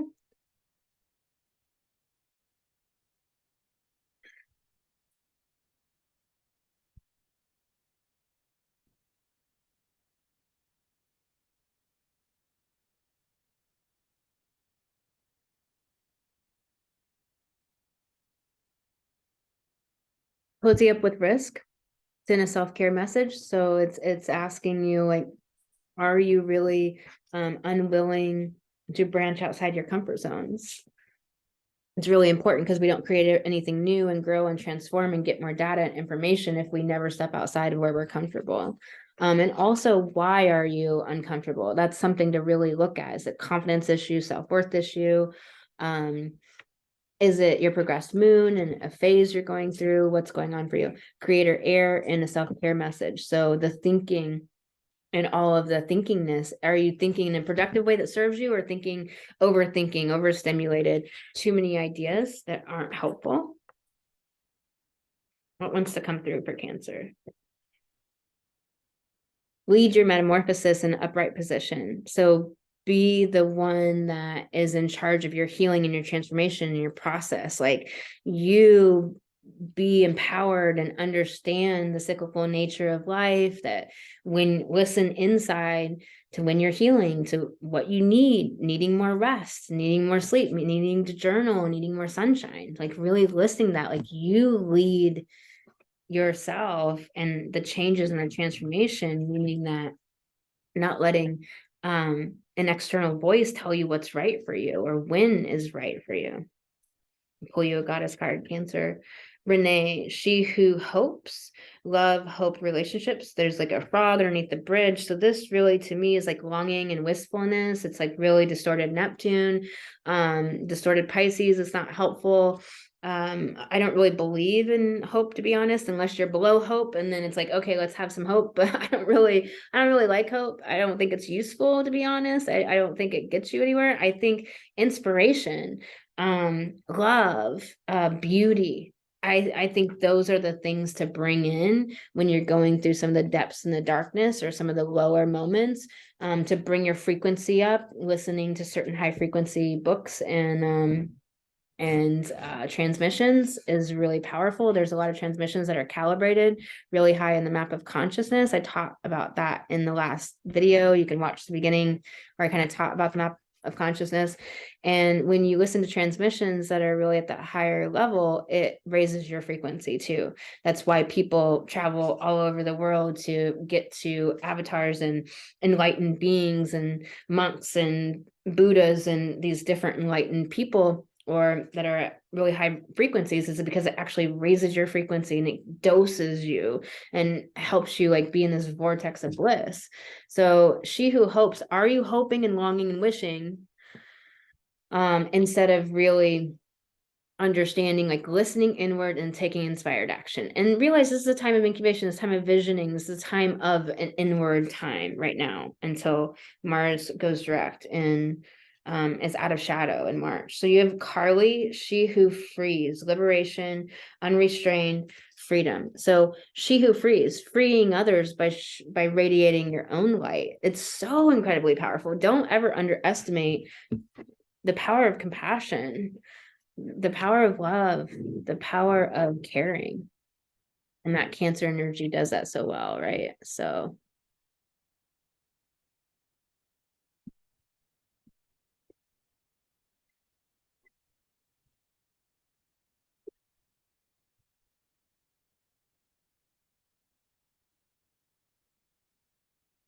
and get to Cancer. Just give me a moment. Come on, Zoom work. All right, Leo. So this full moon for you is in your 12th house, and it's with Lilith. And so it's really asking on the healing journey, with so much turning up from past lives and from karmic stuff and things coming, arising within you. Can you really listen inside to what you need?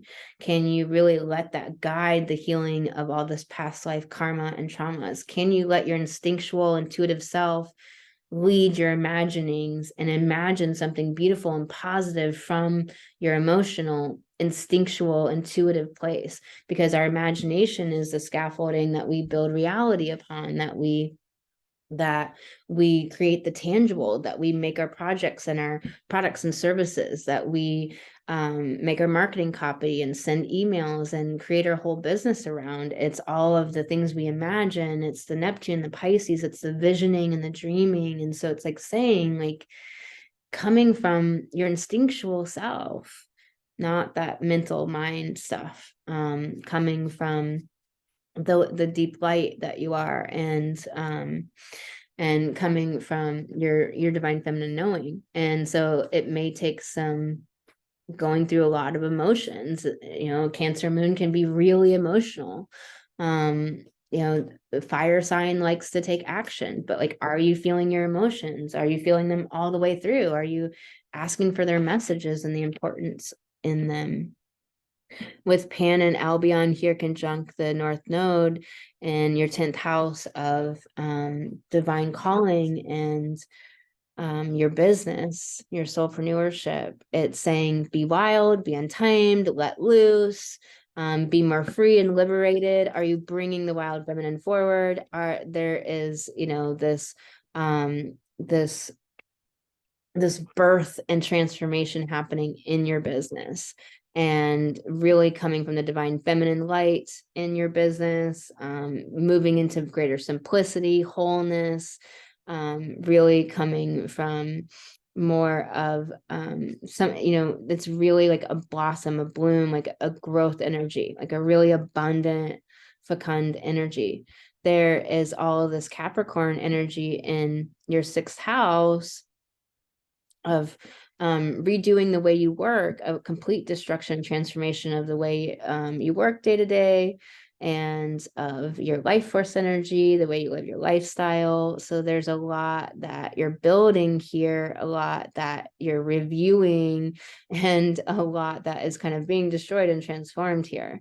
But there's a bridge here to get to the new land, with Venus and a Scorpius here in your 7th house of relating and relationships. It's this complete resurrection and healing of divine feminine energies in relationships, how you've been suppressed or held down or abused, and these different experiences. There is a new resurrection of your feminine energies coming forward. That's so beautiful. So Circe and Volcano here in the 5th house of your creative expression, of like making things, of like really understanding that you matter and bringing your gifts out there, bringing the creativity and the fire and being on stage. This energy of bringing your magneticism and your magic forward, and really bringing that forward. So, all right, Leo. And pull cards for you. What wants to come forward for Leo?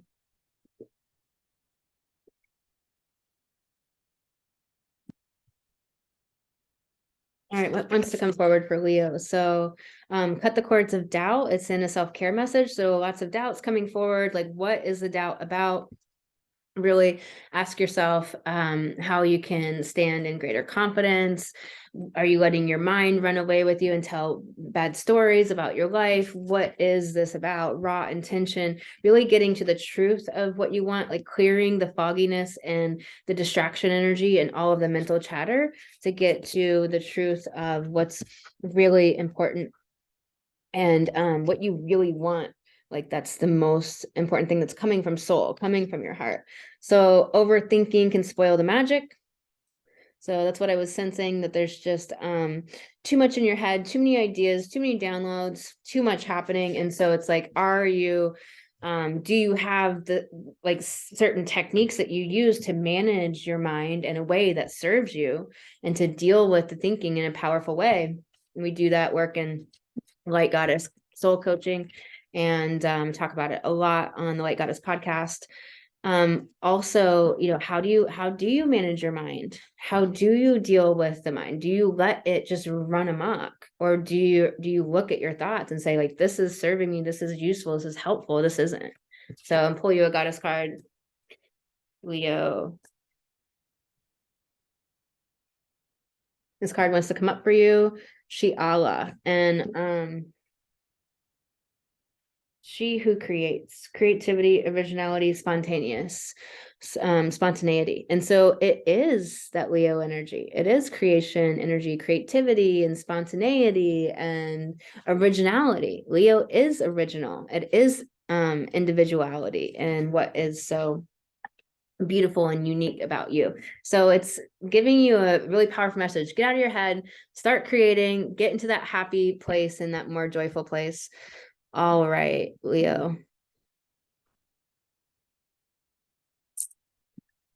Virgo, this full moon for you is happening in your 11th house of people, building your audience, collaborations, making new friends, connections, wanting to be really social. But it's going to take like possibly processing a lot of emotions. And it's asking like, can you have a rebirth in that area of your life coming from your instincts, like building relationships in your audience based on listening inside, sensing inside for what's the right directive, what's the next right action, what you need to do, who you want to be around. Can you live from your instinctual feminine self inside? Listen inward and really come from that place instead of coming from your mind, instead of coming from what others say is the right way to do things. This Capricorn energy is in your 5th house of leadership and purpose and bringing your gifts out into the world. So it's like a lot of building energy. You're reviewing what you're reviewing, where you're on stage in the world. You're reviewing those things, you're trying to build those areas of your life, and you're also kind of having a destruction and rebirth there as well. And there's support there, there's a bridge there to the new world. So when you don't feel like you know what the hell's going on, it's okay, there is a bridge that will make sense, maybe just not today. And this Venus and Asclepius energy in your 6th house of schedules, routines, health, healing, your life force energy, your lifestyle is saying that there's a divine feminine resurrection here of owning your power, coming from the feminine energies, listening to that to build your schedule, not listening to have to, should. You're a Virgo, you probably like being very scheduled out, maybe not, depending on the other areas, what your chart looks like. But Virgo energy typically likes to be clean and organized and efficient and very detailed about everything, and is kind of on top of it. So, right. So they're saying that there's a divine feminine resurrection happening of your energies in that 6th house area of schedules and routines and health and the way you do things. Like it's going to be coming from inside of you. It's not going to be coming from masculine toxic energy anymore. It's not going to be coming from masculine energy. It's going to be coming from vibration, how you feel, sensing your rhythmic energies, that like, how do you work when your energy doesn't match your strategy? Like, how do you deal with that? And what are the ways that you do things in a feminine way in your business? Listening to intuition, listening to your instinctual nature of what you need when you need it, that you need more rest, that you need play and sunshine and different things to be able to do the amount of work that you want to accomplish. You have this Pan and Albion conjunct the North Node and your 9th house of being the visionary, of being on the adventure, of your belief systems. And so it's really about more simplicity, not overthinking it. It's really about this being more unfettered, more wild, more untamed, more free, and letting yourself be that visionary, because you're bringing that wild feminine energy forward, being untamed, not being so rigid and so structured.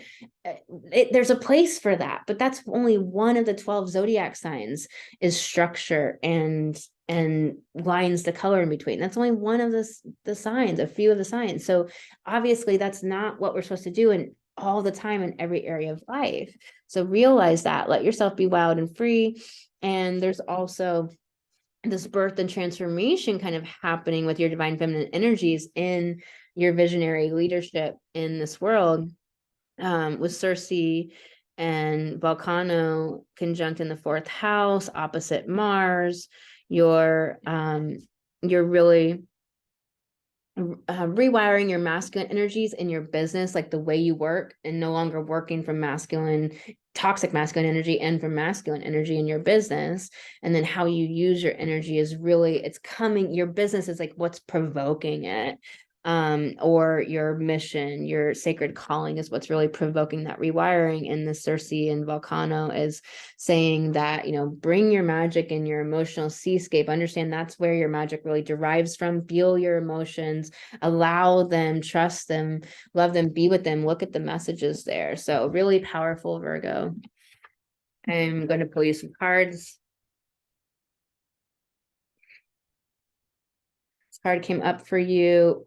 Inflow with money. So breathe money in, but it's in a self-care message. So it's saying that you're really in your head, over analyzing money, being in negative stories and loops about it, not breathing it in and being in a sacred ritual with money flows in and it flows out, flows in and flows out in a positive way of like flows in, flows out because I'm spending it and I'm purchasing the things that I want and it flows in and it's a constant ever flow that's really beautiful. Rise. So it's saying rise in relation to your power with money. Are you in a powerful place of money with money inside of yourself?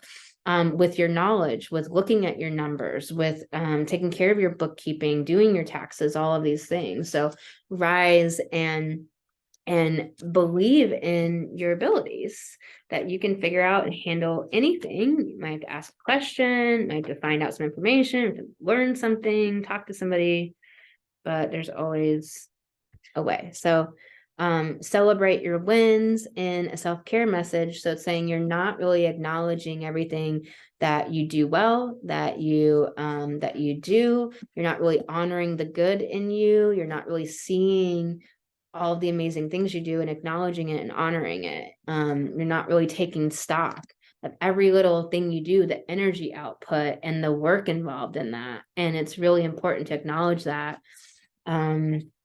to take pride, to be proud of yourself. So think about that, Virgo. And this card flew out for you. It's Orchid, she who thrives, flourish, prosper, blossom. So definitely this reading was a lot about prosperity, that prosperity is also prosperity within our consciousness, within ourselves. So like this cyclical flow of believing not in shortage mentality, but believing in abundance consciousness. And this card's so beautiful. She's like butterflies and her face, her makeup's like butterflies. So Orchid is prosperity consciousness. All right, Virgo.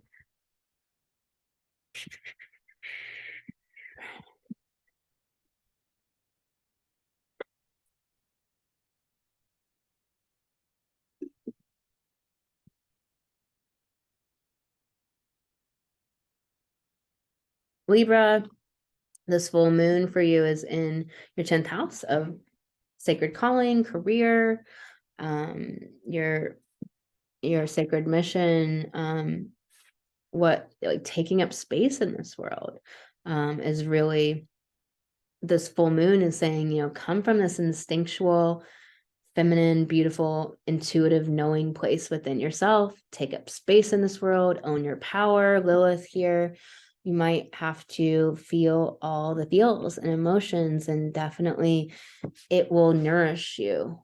It will nourish your business to feel the emotions. It will allow you to step into deeper and greater power. Cancer is deep.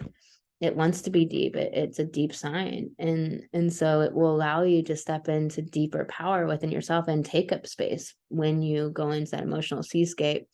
Circe and Volcano here in the 3rd house of our mindset, the way we think, the way we perceive the world, the way we think within our own selves, is talking about your magic and your ability to create, and the magician within you, and this eruption of this dynamic energy always flowing that's not static, and really realizing, don't let your mind be static. Let there be a dynamicism in your mindset and how you think about things, and let it always be like birthing and renewing and allowing it to not be rigid and stationary. So it's really asking for that, and that's going to bring you a lot of magic, and your divine masculine energies are really recalibrating and rewiring, particularly in your 9th house of standing up as a leader in the world and feeling like you're a visionary leader. And so there's a lot of rewiring of like how you bring that, how you do that with the masculine energies, and getting out of those old ways of being that are really perpetrated on us in the culture. Albion and Pan conjunct the North Node here in your 8th house, really speaking of being wild and untamed, sexually free in your gifts, your talents, your psychic abilities, all of your inner gifts and your wisdom and your magic and what you bring, the intuition, the intuitive gifts that you have, the channeling gifts that you have, the magic that you bring into this world, the light, really being wild and free there, and understanding that there is a lot of birth and transformation happening there for you, of really claiming your magician self, your connection to your psychic gifts and power and intuition, your wisdom as a woman. There is all of this Capricorn energy in your 4th house of your roots and your comfort zones and how you feel secure in the world and kind of integrating for the next phase. And it's a lot of revision is happening in your emotional seascape. A lot of revision is happening at home and home life and how it works. There's a lot of building of home life in different ways, and a lot of kind of like destruction transformation that can look like anything, but it might be, you're actually taking out a wall and rebuilding an area of your home. It can be really internal about the meaning of family or really dynamics between people and so forth. But there's a bridge here from the old world to the new world, so you're not going to be just left out in the wind, so you don't have to worry about that. Venus conjunct Scorpio here is talking about a resurrection of the feminine, based upon vibration and heart, and based upon the future and what we're creating in community is happening in your 5th house of being a leader, bringing your gifts to the world. So there's going to be a divine feminine like resurrection and you standing in your power, bringing your creative talents to the world, bringing your creative gifts to the world. So let that happen and be. All right, Libra. I'll pull you some cards.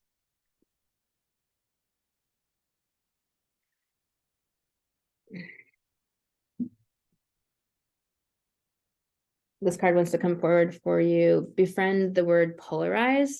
So the Libra is an air sign, and it can be weighing out and thinking a lot. And it's like befriend the word polarize, realize that the dark and light are resolving halves of the whole, that that we really want to live duality through unity consciousness rather than separation consciousness, that like archaic warrior programming. We want to live like we live in duality.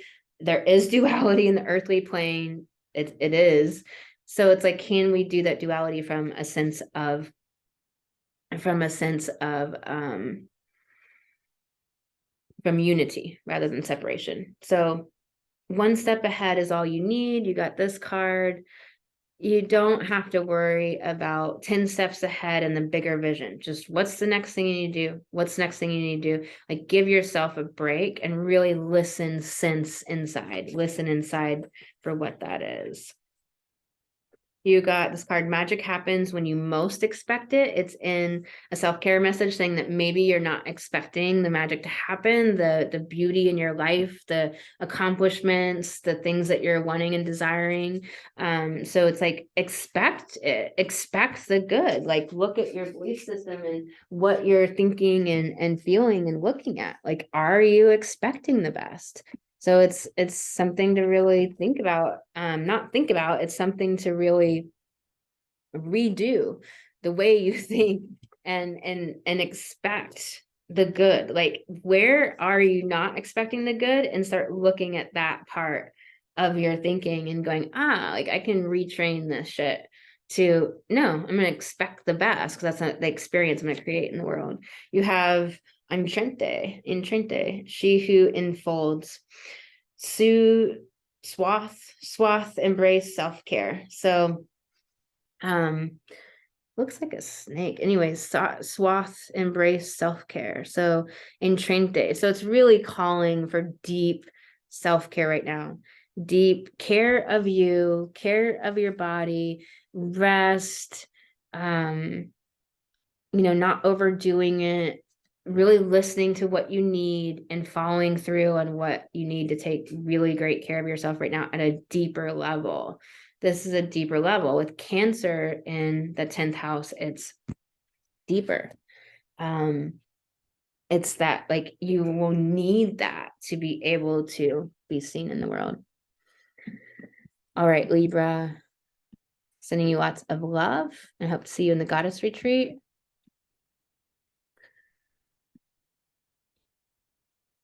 Scorpio, this full moon is in your 9th house of being a visionary leader, of adventure, of higher knowledge, of belief systems. And so it's really this area of understanding the emotional seascape coming from that instinctual nature is how you stand up into that visionary leader in your life. That with Lilith here, like, where do you need to retrieve your power? There might be some sacred rage practice. A Cancer moon is all the emotional seascape, all the watery emotions. So this area of your life of standing as a leader in the world is provoking a lot churning up, and don't be afraid of that, and go into it and feel, release, and listen to the messages of your emotions, because they're really powerful. They have a lot of information for you. As Capricorn in your 3rd house is like, you're really building new ways of perceiving and thinking. You're also revising a lot in your mind right now. And there's a lot of like destruction, transformation of how you used to perceive things and think about life, and the realities that you built based on thoughts. Cersei and Volcano in the 2nd house are really speaking of understanding the magic that you bring through the resource of who you are, through your gifts and talents, looking at how resourceful you are and honoring that, and don't dismiss it, and realizing the magic that is something actually that's quite deep. It might go in one ear and out the other kind of easily, but it's actually very deep to look at. We have a Taurus North Node, so to look at the resourcefulness of yourself. Like, do you value how much you bring? Do you even understand how much you bring? So something really important there, Scorpio. This Pan and Albion conjunct the North Node in the 7th house is all about like, be wild and untamed and free in your relationships, and the way that you relate to the world, and your mindset, and your way of being, and how you relate to the world, other people, and your relationships, and realize that there is a lot of birth and transformation happening in relationships for you. And this is an area of like growth and building, and a lot of abundance coming in for you. There is this divine feminine resurrection happening in your house of like integrated self, and your emotional seascape, that in your emotions there's going to be more feminine power and empowerment, and that could be really helpful for Scorpio with the South Node in your sign. That could be really, really powerful right now, to know that there's just this resurrection of divine feminine power happening for you in your emotional seascape, in your sense of security and safety and comfort. So really powerful full moon for you, Scorpio. Sending, pulling you some cards.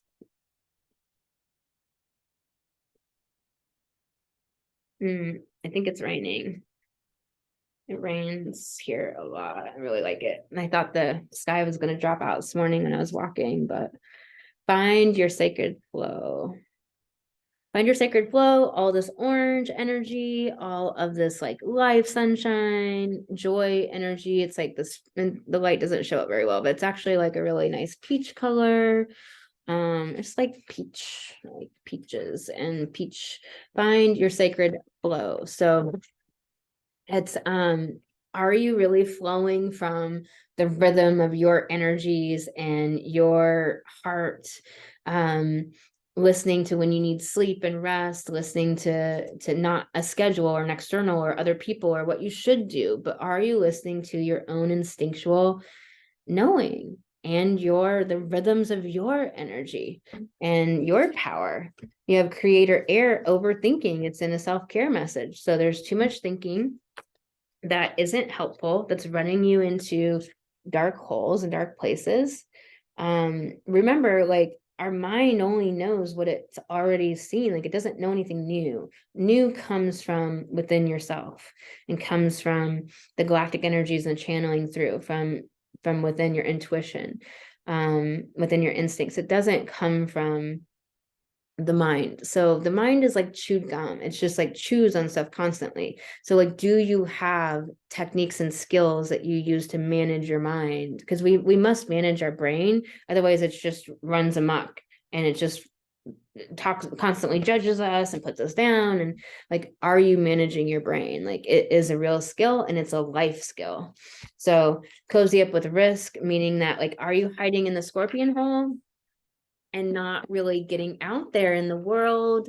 Are you feeling why? Is it because of self-worth issues, confidence issues, stuff like that? Because if so, it's okay to feel that and release that. Look for like, what's the messages in it, but do you have real techniques to feel and release emotions so that that self-worth and confidence issues are not holding you back from meeting people, which is how you get business and how you grow and cultivate great relationships. What is the risk for you? And then ask, why is it there?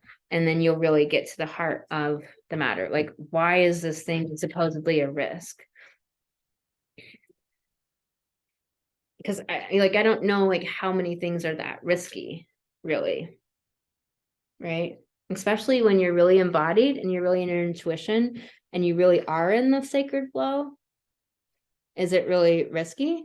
It might appear that way to outside appearances. You have Amelie, she who questions, curiosity, destiny, search. So ask great questions, because then your brain will go about coming up with great answers. But if you ask shitty questions like, why am I always so fill in the blank bad at such and such? Well, your brain's going to give you all the evidence for that. But if you ask like, why am I so amazing?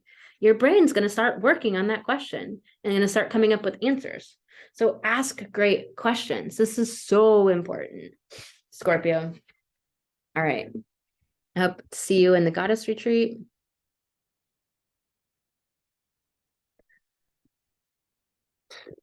Sag.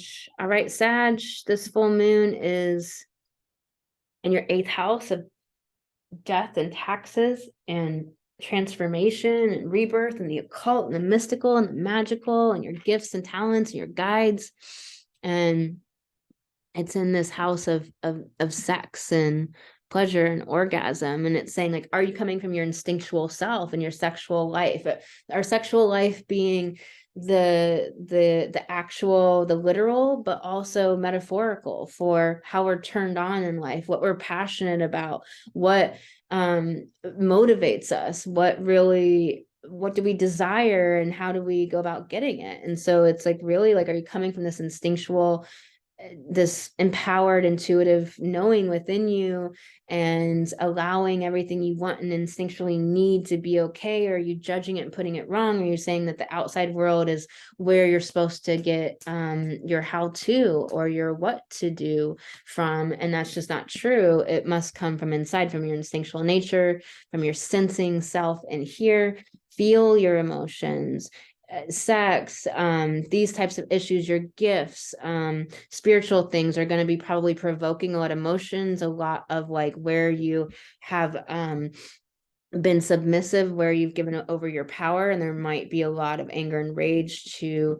churn through right now. And that's really beautiful, important work to do. Circe and Volcano in your 1st house of identity are opposite Mars in your 7th house of how you relate to the world and relationships.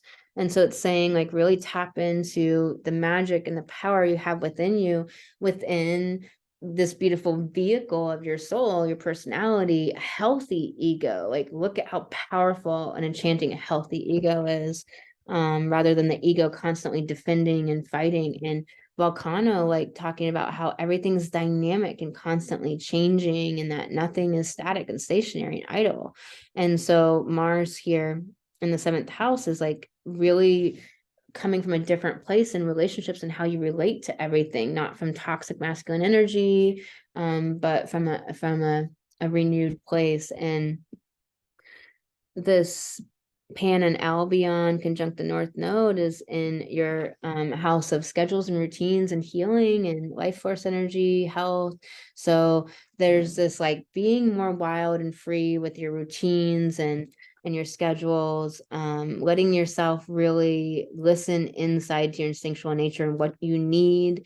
Listen when you need food, listen when you need sunshine, listen when you need to shower. You know, a lot of times I feel like taking a shower before I exercise and then I have to take one after. So it's like, why? But I just don't question it anymore. I'm like, okay, this is what I need. So I just go do it. And I give myself what I need. And it's not only are you doing what women have been taught not to do in our culture for millennia, to not give yourself what you need. We've been socialized and conditioned to not give ourselves what we need and to keep stuffing the feminine emotions down, to keep going. Fuck that. That is sociopathy. That is sociopathic. It is. To not feel emotions is sociopathic. So, like, listen, give your feminine what she needs and she'll get shit done, because Cancer is a directional initiating energy, initiating on your instincts, based on your instinctual nature. So this feminine resurrection of Venus is happening for you in your mind. So you're just having like this divine feminine awakening possibly is coming for your ass. So coming for you. All of this Capricorn energy in your second house, Sag, is, you know, a complete destruction and rebirth of your self-worth, of how you relate to money, you deal with money, your value system, you're rethinking your values, you're rethinking your resourcefulness, starting to maybe tap into it to get connected to it at all. You're building a lot of self-esteem and confidence and self-worth right now, and revenue, income, money, net worth, literally and metaphorically in all of the ways. So really, really powerful for you, Sag. Full cards for you.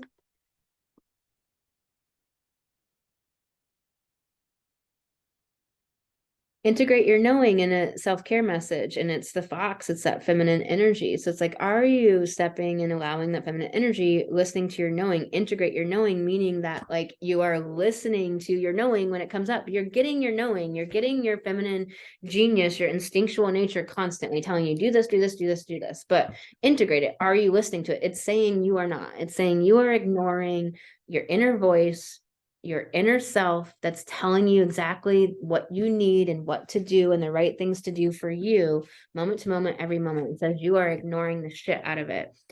Can you start saying, I acknowledge it, but I'm not going to listen.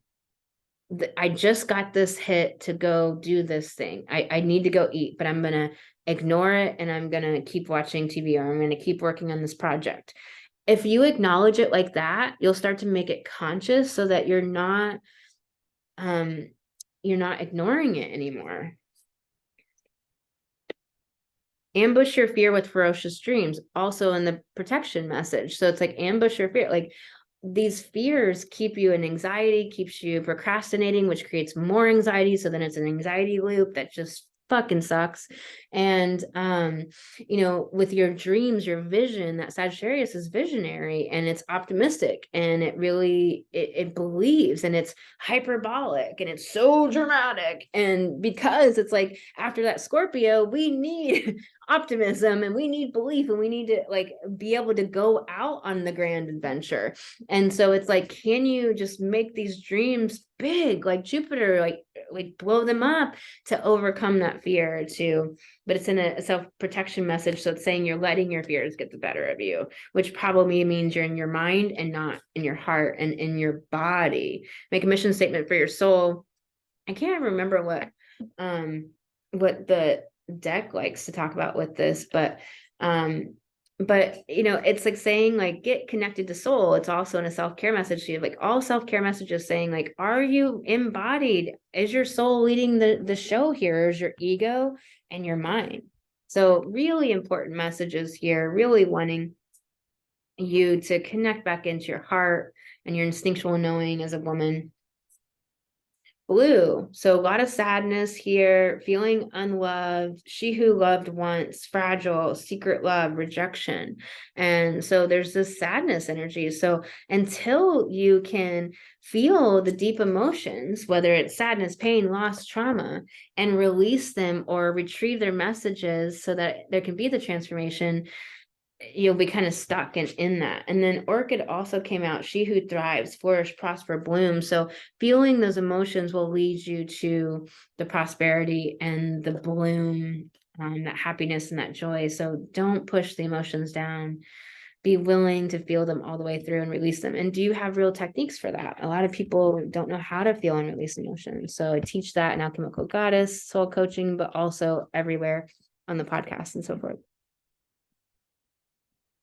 So Capricorn, how you doing? So all of this Capricorn energy is in your first house of identity. You're rebuilding your identity and your healthy ego. You're rethinking a lot of your identity and your personality, your ego, and self-modification and these things. And you're also kind of having just like a complete destruction and transformation of it all. So a lot is going down, but there's a bridge to this new place. So when you feel it out in the wind, don't think that you really are. Let it be, let it rest. Don't overthink. You're fine. The multiverse, your guides, this light, it's got your back, so you're okay. This full moon is happening in your 7th house of relating and relation. So relating to relationships, relating to life, how you relate to other people, how you relate to the world, your business. So this full moon is saying, like, are you relating to the world, people, your business, anything that exists from your instinctual knowing, inner intuitive nature and sensing self from the inward place? Or are you in your head, or are you letting society tell you what to do, or are you letting other people or what other people think? Let that shit go. Capricorn is very optics conscious. It is very caught up in what other people think and how things appear and look. Let that shit go, man. That shit will drag you in, spend your whole life, and on your deathbed, you're like, I wish I would have danced more. I wish I would have ate the cookies. I wish I would have just like been in the spotlight and spoken my mind and said what I wanted to say. Those people weren't going to stay in my world anyways. I'm glad that they didn't. Or, it's like telling who you want to be in your world. You have a divine feminine resurrection happening in your value, your self-value, and in your value system, really valuing the feminine, valuing emotions, valuing the instinctual nature and the intuition. And also within your own self, standing up and letting your feminine be valuable and valued in the world and demanding that value, owning it, claiming it, being it. And your prosperity there is coming from a feminine way of being. This Circe and Volcano are in your 12th house. So it's really erupting a lot of past life and karmic stuff. You could be really provoked right now. And so realizing that you have so much magic, spiritually in your soul and your imagination, envisioning and dreaming that you have magic there, and to utilize that, and Mars being in your 6th house is really not doing work, day-to-day work, the same old masculine way, and that toxic masculine way particularly, but coming from your feminine, where you listen and sense inside, and then you take inspired action. You sense inside and take inspired action. That is the feminine way of creation. And that's when we feel really good, when we're listening to what we need as women, as feminine energies. And pull you cards, Capricorn. This card wants to come out. Creator water in a self-care message, not feeling emotions. Capricorn energy is tough. Capricorn wants to push things down, be stoic, and just keep climbing the mountain. It's not that doesn't have its place, but with that being so blown up and overemphasized in our culture, and for how many centuries, millennia, has particularly if we just look at the Industrial Revolution, how many centuries has distorted Capricorn energy been revered and put on a pedestal, and like that's the most important thing in life? It's kind of hard. It's like the systemic world, the systemic supports you and doing that crappy way of living that's not honoring your emotions and the feminine energies. So you have a really beautiful opportunity here. And it's saying, feel your emotions, Capricorn, because Cancer is the opposite polarity of Capricorn, and Cancer's emotions. So if it's the opposite polarity, it means both of those must be integrated for you to be whole. So, and they're both They're both directional initiating energies. Capricorn's initiating typically on building something, whereas Cancer's initiating on intimacy and depth and nourishment and nurturing things. You have limitations inspire innovations, but it's in a self-care message. So it's like, are you thinking about limitations more? Did the word inspire stand out to you more? Did innovation stand out to you more? Which word kind of stood out? Was it limitations? So really kind of look at that. Like, do you feel restricted, limited? Really look at the inspiration in your life. The second house is how we are resourceful ourselves. So we discount so much ingenuity that we have because we just simply aren't asking good questions. We're not looking inside. We just dismiss how amazing we are. And then the world has like taught us to do so, right? So then we have the programming and the culture that supports dismissing our own ingenuity. Fearless expression with the microphone, Capricorn. Fearless expression. Can you fearlessly express your beautiful genius? So bring that forward. And it was an upright card, only one you got. So it's like, that also is the balm. So I just got that download for you. Fearless expression in the microphone and speaking out, that is part of the balm for what's going on for you right now. That will help you. So just remember that to make a masterpiece, we make many, many, many pieces. Stop trying to do perfection and do perfecting, which is a lifelong thing. Perfection, you never get there and you're on a hamster wheel of hell. All right. Valencia, she who stands. Fuck, man, I can't see. Resolate, that's not a word, I don't think. How do you say this word? I don't know. What is it? Fuck. Resolute. I was like, no, it really looks like resolate. That's the word. So resolute, implacable. I fucking love that word, man. Implacable. And that's a great Capricorn word. Implacable. But it's like, are you implacable because you're not feeling your emotions, you're stuffing emotions down? Are you implacable because you feel emotions and get the wisdom and the transformation from them and understand their value and making you better and making you not a sociopath and understand their value and creating and building big Capricorn things and determined. So Valencia, and I just love this card of like the skull and her sword, and her face is resolute. And that's a Capricorn word as well. So it's like she who stands, but what is she resolute in? She's a divine feminine energy. She's resolute in the feminine energies.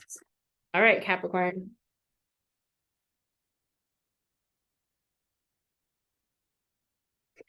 All right, Aquarius. So Aquarius, yo, this full moon for you is in your sixth house, finishing up about self-mastery, about schedules, routines, work, maybe being a mentor, maybe being a mentor in the world through your business, or maybe to a child in your life, or some young person in your life. So, this full moon is like, are you coming from your instinctual, intuitive self? Are you listening inside? Are you listening to divine feminine genius? Or are you coming from the mind and the head? And in your day-to-day life, when you're working, are you listening and sensing inside to what is needed and then taking inspired action? Sensing inside and taking inspired action. With Lilith here, they're saying there's some power to retrieve here, and it's going to be through feeling your emotions, sacred rage practice, anger. This moon is really tapping into where we've been subservient, where we've been powerless, where we've had our power taken away or given it away ourselves. So it's asking you, Aquarius, to do that deep work, which will make this area of your life change so much for the better.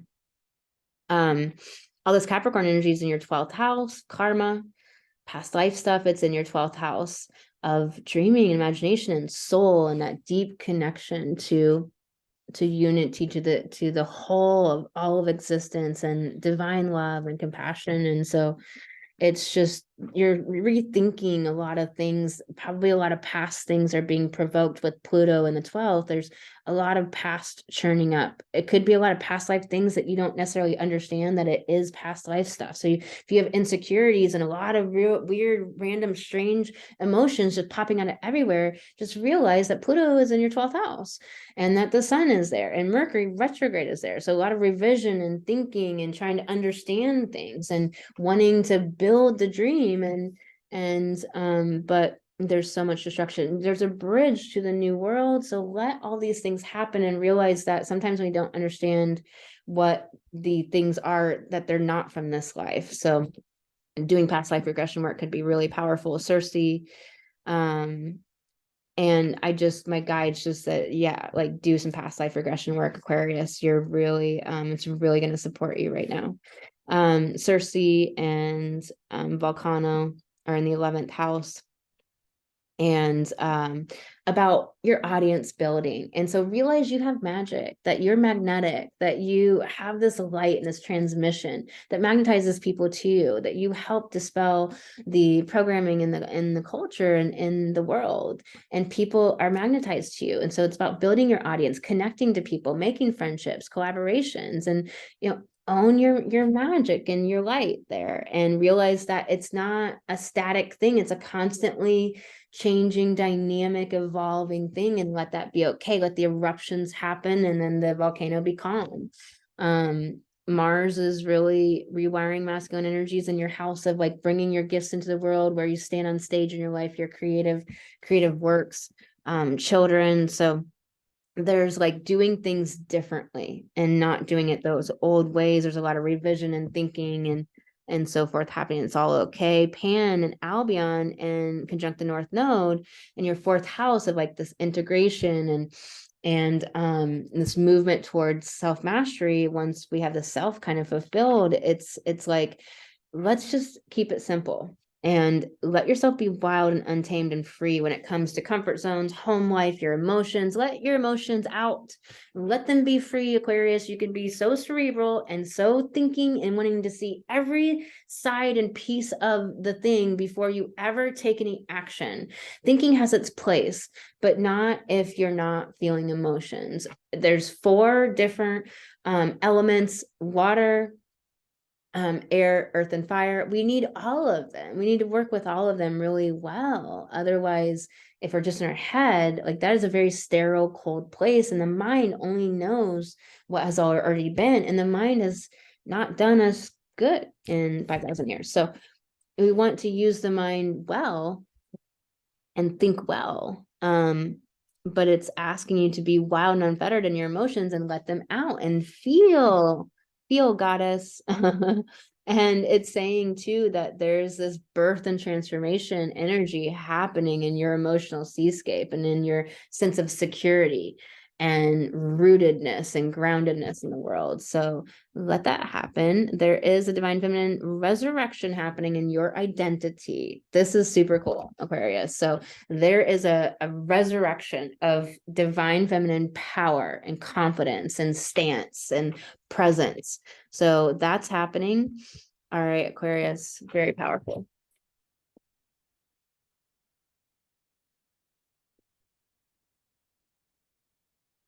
Changes afoot, and it's in a self-care message. And so you got this changes card in self-care saying that you're resisting, bucking the changes, wanting to stay stagnant. Aquarius is a fixed sign, so realizing that it's fixed mental energy, so it's in its mind like buzzing around, and that's what I got really heavily in your astrology. So it's asking you to get out of that and let the changes occur and realize that everything is dynamic. That volcano, like where nothing is static, and when it is death. Like stagnant water produces bacteria. It's like you don't want stagnation like that. You want to allow things on their natural rhythm, but to let the changes come in. You are magic. And this card, it always looks weird, like weird upside down shoes. But anyways, you are magic. It's in a self-care message though.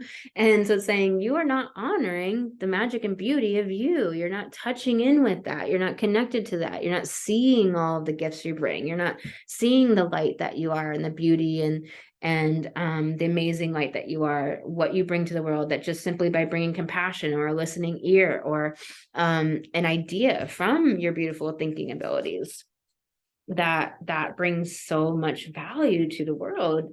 Honor that, start tapping into that, make a list of it, like connect to it, ask people for testimonials and ask them to tell you what they think is so amazing about you, in case it's things you don't know and you never really owned. Success and transformation. So success and transformation, that this rebirth is assured, that this transformation, you are becoming the butterfly. So chill, relax. You are not alone, Aquarius. Spirit's got your back. Spirit being like the multiverse and your guides. And it took me a while to like deprogram what I thought about when I said spirit. I couldn't even use like great spirit of the world anymore. Because I was like, I don't believe in deities. So yeah, I kind of like rewired that.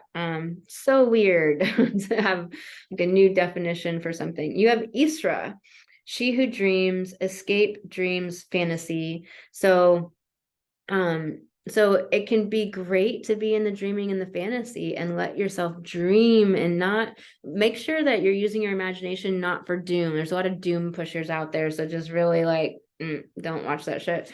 And use your imagination for good and really dream and fantasize. And she's just letting the wind blow against her skin and her hair and her face, and she's in the dream of it, because that's how we make realities. We have the dream and we want to give ourselves that. That's fun. We don't want to stay in any one place. We don't want to stay in air. We don't want to stay in water. We don't want to stay in fixed earth, and so on. So let yourself flow, be in that fluidity, let yourself dream and imagine. Remember when you're a kid and you'd watch the clouds and you dance and twirl. Allow all of that to come in, Aquarius. All right, Pisces. Pisces, this full moon is happening in your 5th house of creative outbursts of magic and amazingness. It's happening in your house of being on stage in this world, and of bringing your gifts to the world, and really being in the romance of life and turned on and alive and passionate and enthusiastic and spontaneous and energetic. So allow yourself to come from that instinctual nature when you're the leader on stage, giving speeches, presenting your offerings in your business, talking to people, meeting people, networking, all of the things that you do in life and in business. Allow yourself to come from that instinctual, intuitive, knowing space. You have all this Capricorn energy in your 11th house of building an audience, people, making friends, collaboration. So there's some destruction and transformation happening there. There's a lot of rethinking and recalibrating, restructuring there. There's a lot of building new things there. So there's a lot happening in your house of audience building, relationships, collaborations, people, connections. So just allow all that to be. There's a bridge there to the new place. So don't freak out, and allow that to be okay. You're not going to be left behind there. Circe and Volcano in your 10th house of business are saying, own your magic in your business, be the enchantress, bring the light, bring that amazing, beautiful transmission to the people. Bring your gifts to the people, bring that beautiful feminine transmission of light to the people to help dispel the programming and the matrix and all the bullshit and women being disempowered and not standing up and speaking up. Let your light shine out and radiate out into the world to help other people stand up into their divine masculine or feminine energies and their empowerment. So know the power that you are and allow your magic to be dynamic and flowing. Don't think it's ever the same. Allow it to be a constantly bubbling up within you thing and flow with where it wants to take you. And that Pisces knows how to flow, right? So use your natural energies to do that. And Mars is really recalibrating in your fourth house of your roots, how you operate in the world, like what makes you feel secure, a deep foundation, a sense of rootedness, a sense of home and security and comfort and safety is being really rewired. Really powerful, Pisces. Good stuff. Venus and Asclepius conjunct in your 12th house of the soul connection to compassion, all that is, and the ethereal and the multiverse and from whence you come and yourself as soul. There's this divine feminine resurrection in your power with your own imagination, with your ability to dream and create and vision into being, into the tangible, and in dealing with past life and karmic issues. There's a divine feminine resurrection of power. So this is really beautiful. I'm really interested in how this unfolds for you, Pisces. Really curious about that. Pan and Albion and conjunct the North Node in the third house of your mindset and how you think, perceive the world, communicating, taking some short trips within the country. Be wild, be unfettered, be free, let go, be untamed, because that will serve you in really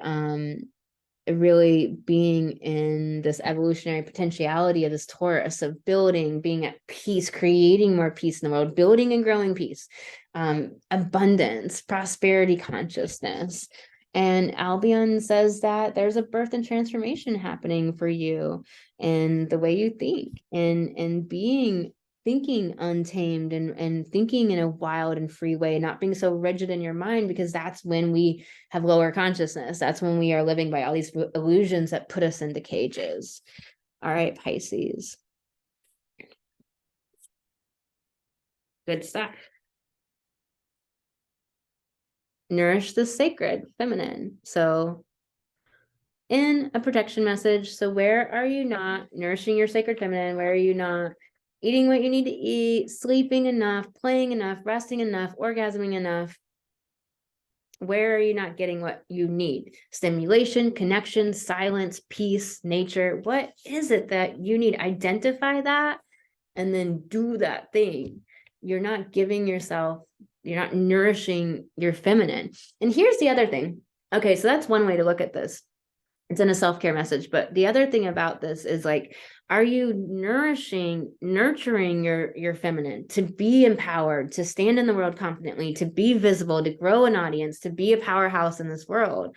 So are you nourishing that? Because the feminine hasn't really been supported to be in the world as a feminine energy. A lot of women have built stuff in the masculine energy, but the feminine energy hasn't been really held and supported to be visible, loud, great, big, known in the world. So are you, how? I think that would be a great question to rattle around your consciousness. Like, how can I nourish my sacred feminine and let the answers bubble up within you? That's going to be super powerful for you, Pisces. I can feel it. Stop, drop, and ground. Yes. We can be in the ethereals, we can be in the astral and not be grounded in our physical body. If you can start to do both and integrate them, that's so powerful. But we can just be all up here. And when you're sensing other people's fields and vibrations and intentions and motivations, that can really take you out of your body and not feel grounded. And it means that you'll be really bereft of the energy that you need to physically function in the world and get shit done. And as a water sign anyways, you might need that more earthy groundedness. So just stop, drop, and ground whenever you feel yourself floating off or you feel like you're bereft of energy.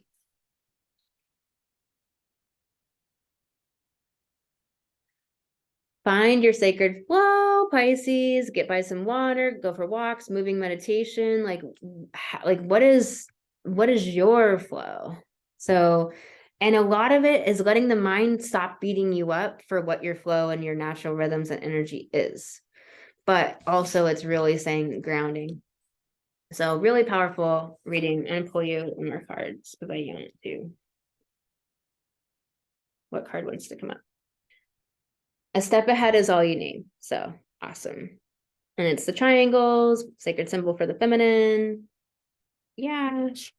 All right, Pisces, pulling you a goddess card. Come into the goddess retreat. I hope to see you there. Starts January 13th. It is so much fun. Hannah, she who listens, understanding, witness, compassion. Yep. So give yourself way more compassion than you are. It could be just a practice, a ritual, like daily, that you like stop, drop, ground, and compassion, and like literally activate compassion in your body and give that to yourself, or give that to a part of your journey that you've been on that was really hard, or that is triggering, or there's something still there, or to you at different ages, at different places in your life when you needed that compassion. So it's like, really, can you witness what's needed with compassion? So if you're going and doing that inner work, can you do it with compassion for yourself instead of judging yourself? I should be different. I should be better. I need to get over this. Like, that's not fucking helpful. And, you know, it really is not kind at all. But there's so much lack of kindness in the world that habituates us to literally straight abuse and straight meanness and straight cruelty. Like, we've been habituated to so much cruelty that often we don't even recognize it until we do. And then it's like, whoa, really crazy. One more card came up for you, and it's purple. She who is wild, savage, untamed, wild, mysterious. So perfect card for you, Pisces. All right, goddess. Come join us in the goddess retreat. Sending you all so much love, and I'll talk to you on the next new moon video. Come over to the Light Goddess podcast. So if you come to the website, thegoddessastrologer.com, that's where you can find the goddess retreat and sign up and join us in sacred community to go from problem to power. And you can just click the banner at the top of the page. And also, that's where you can find the podcast link and join us in the podcast community. It's so amazing. Facebook link is there. Facebook group is there. So really looking forward to seeing you in the goddess retreat. Peace out, y'all. Lots of love.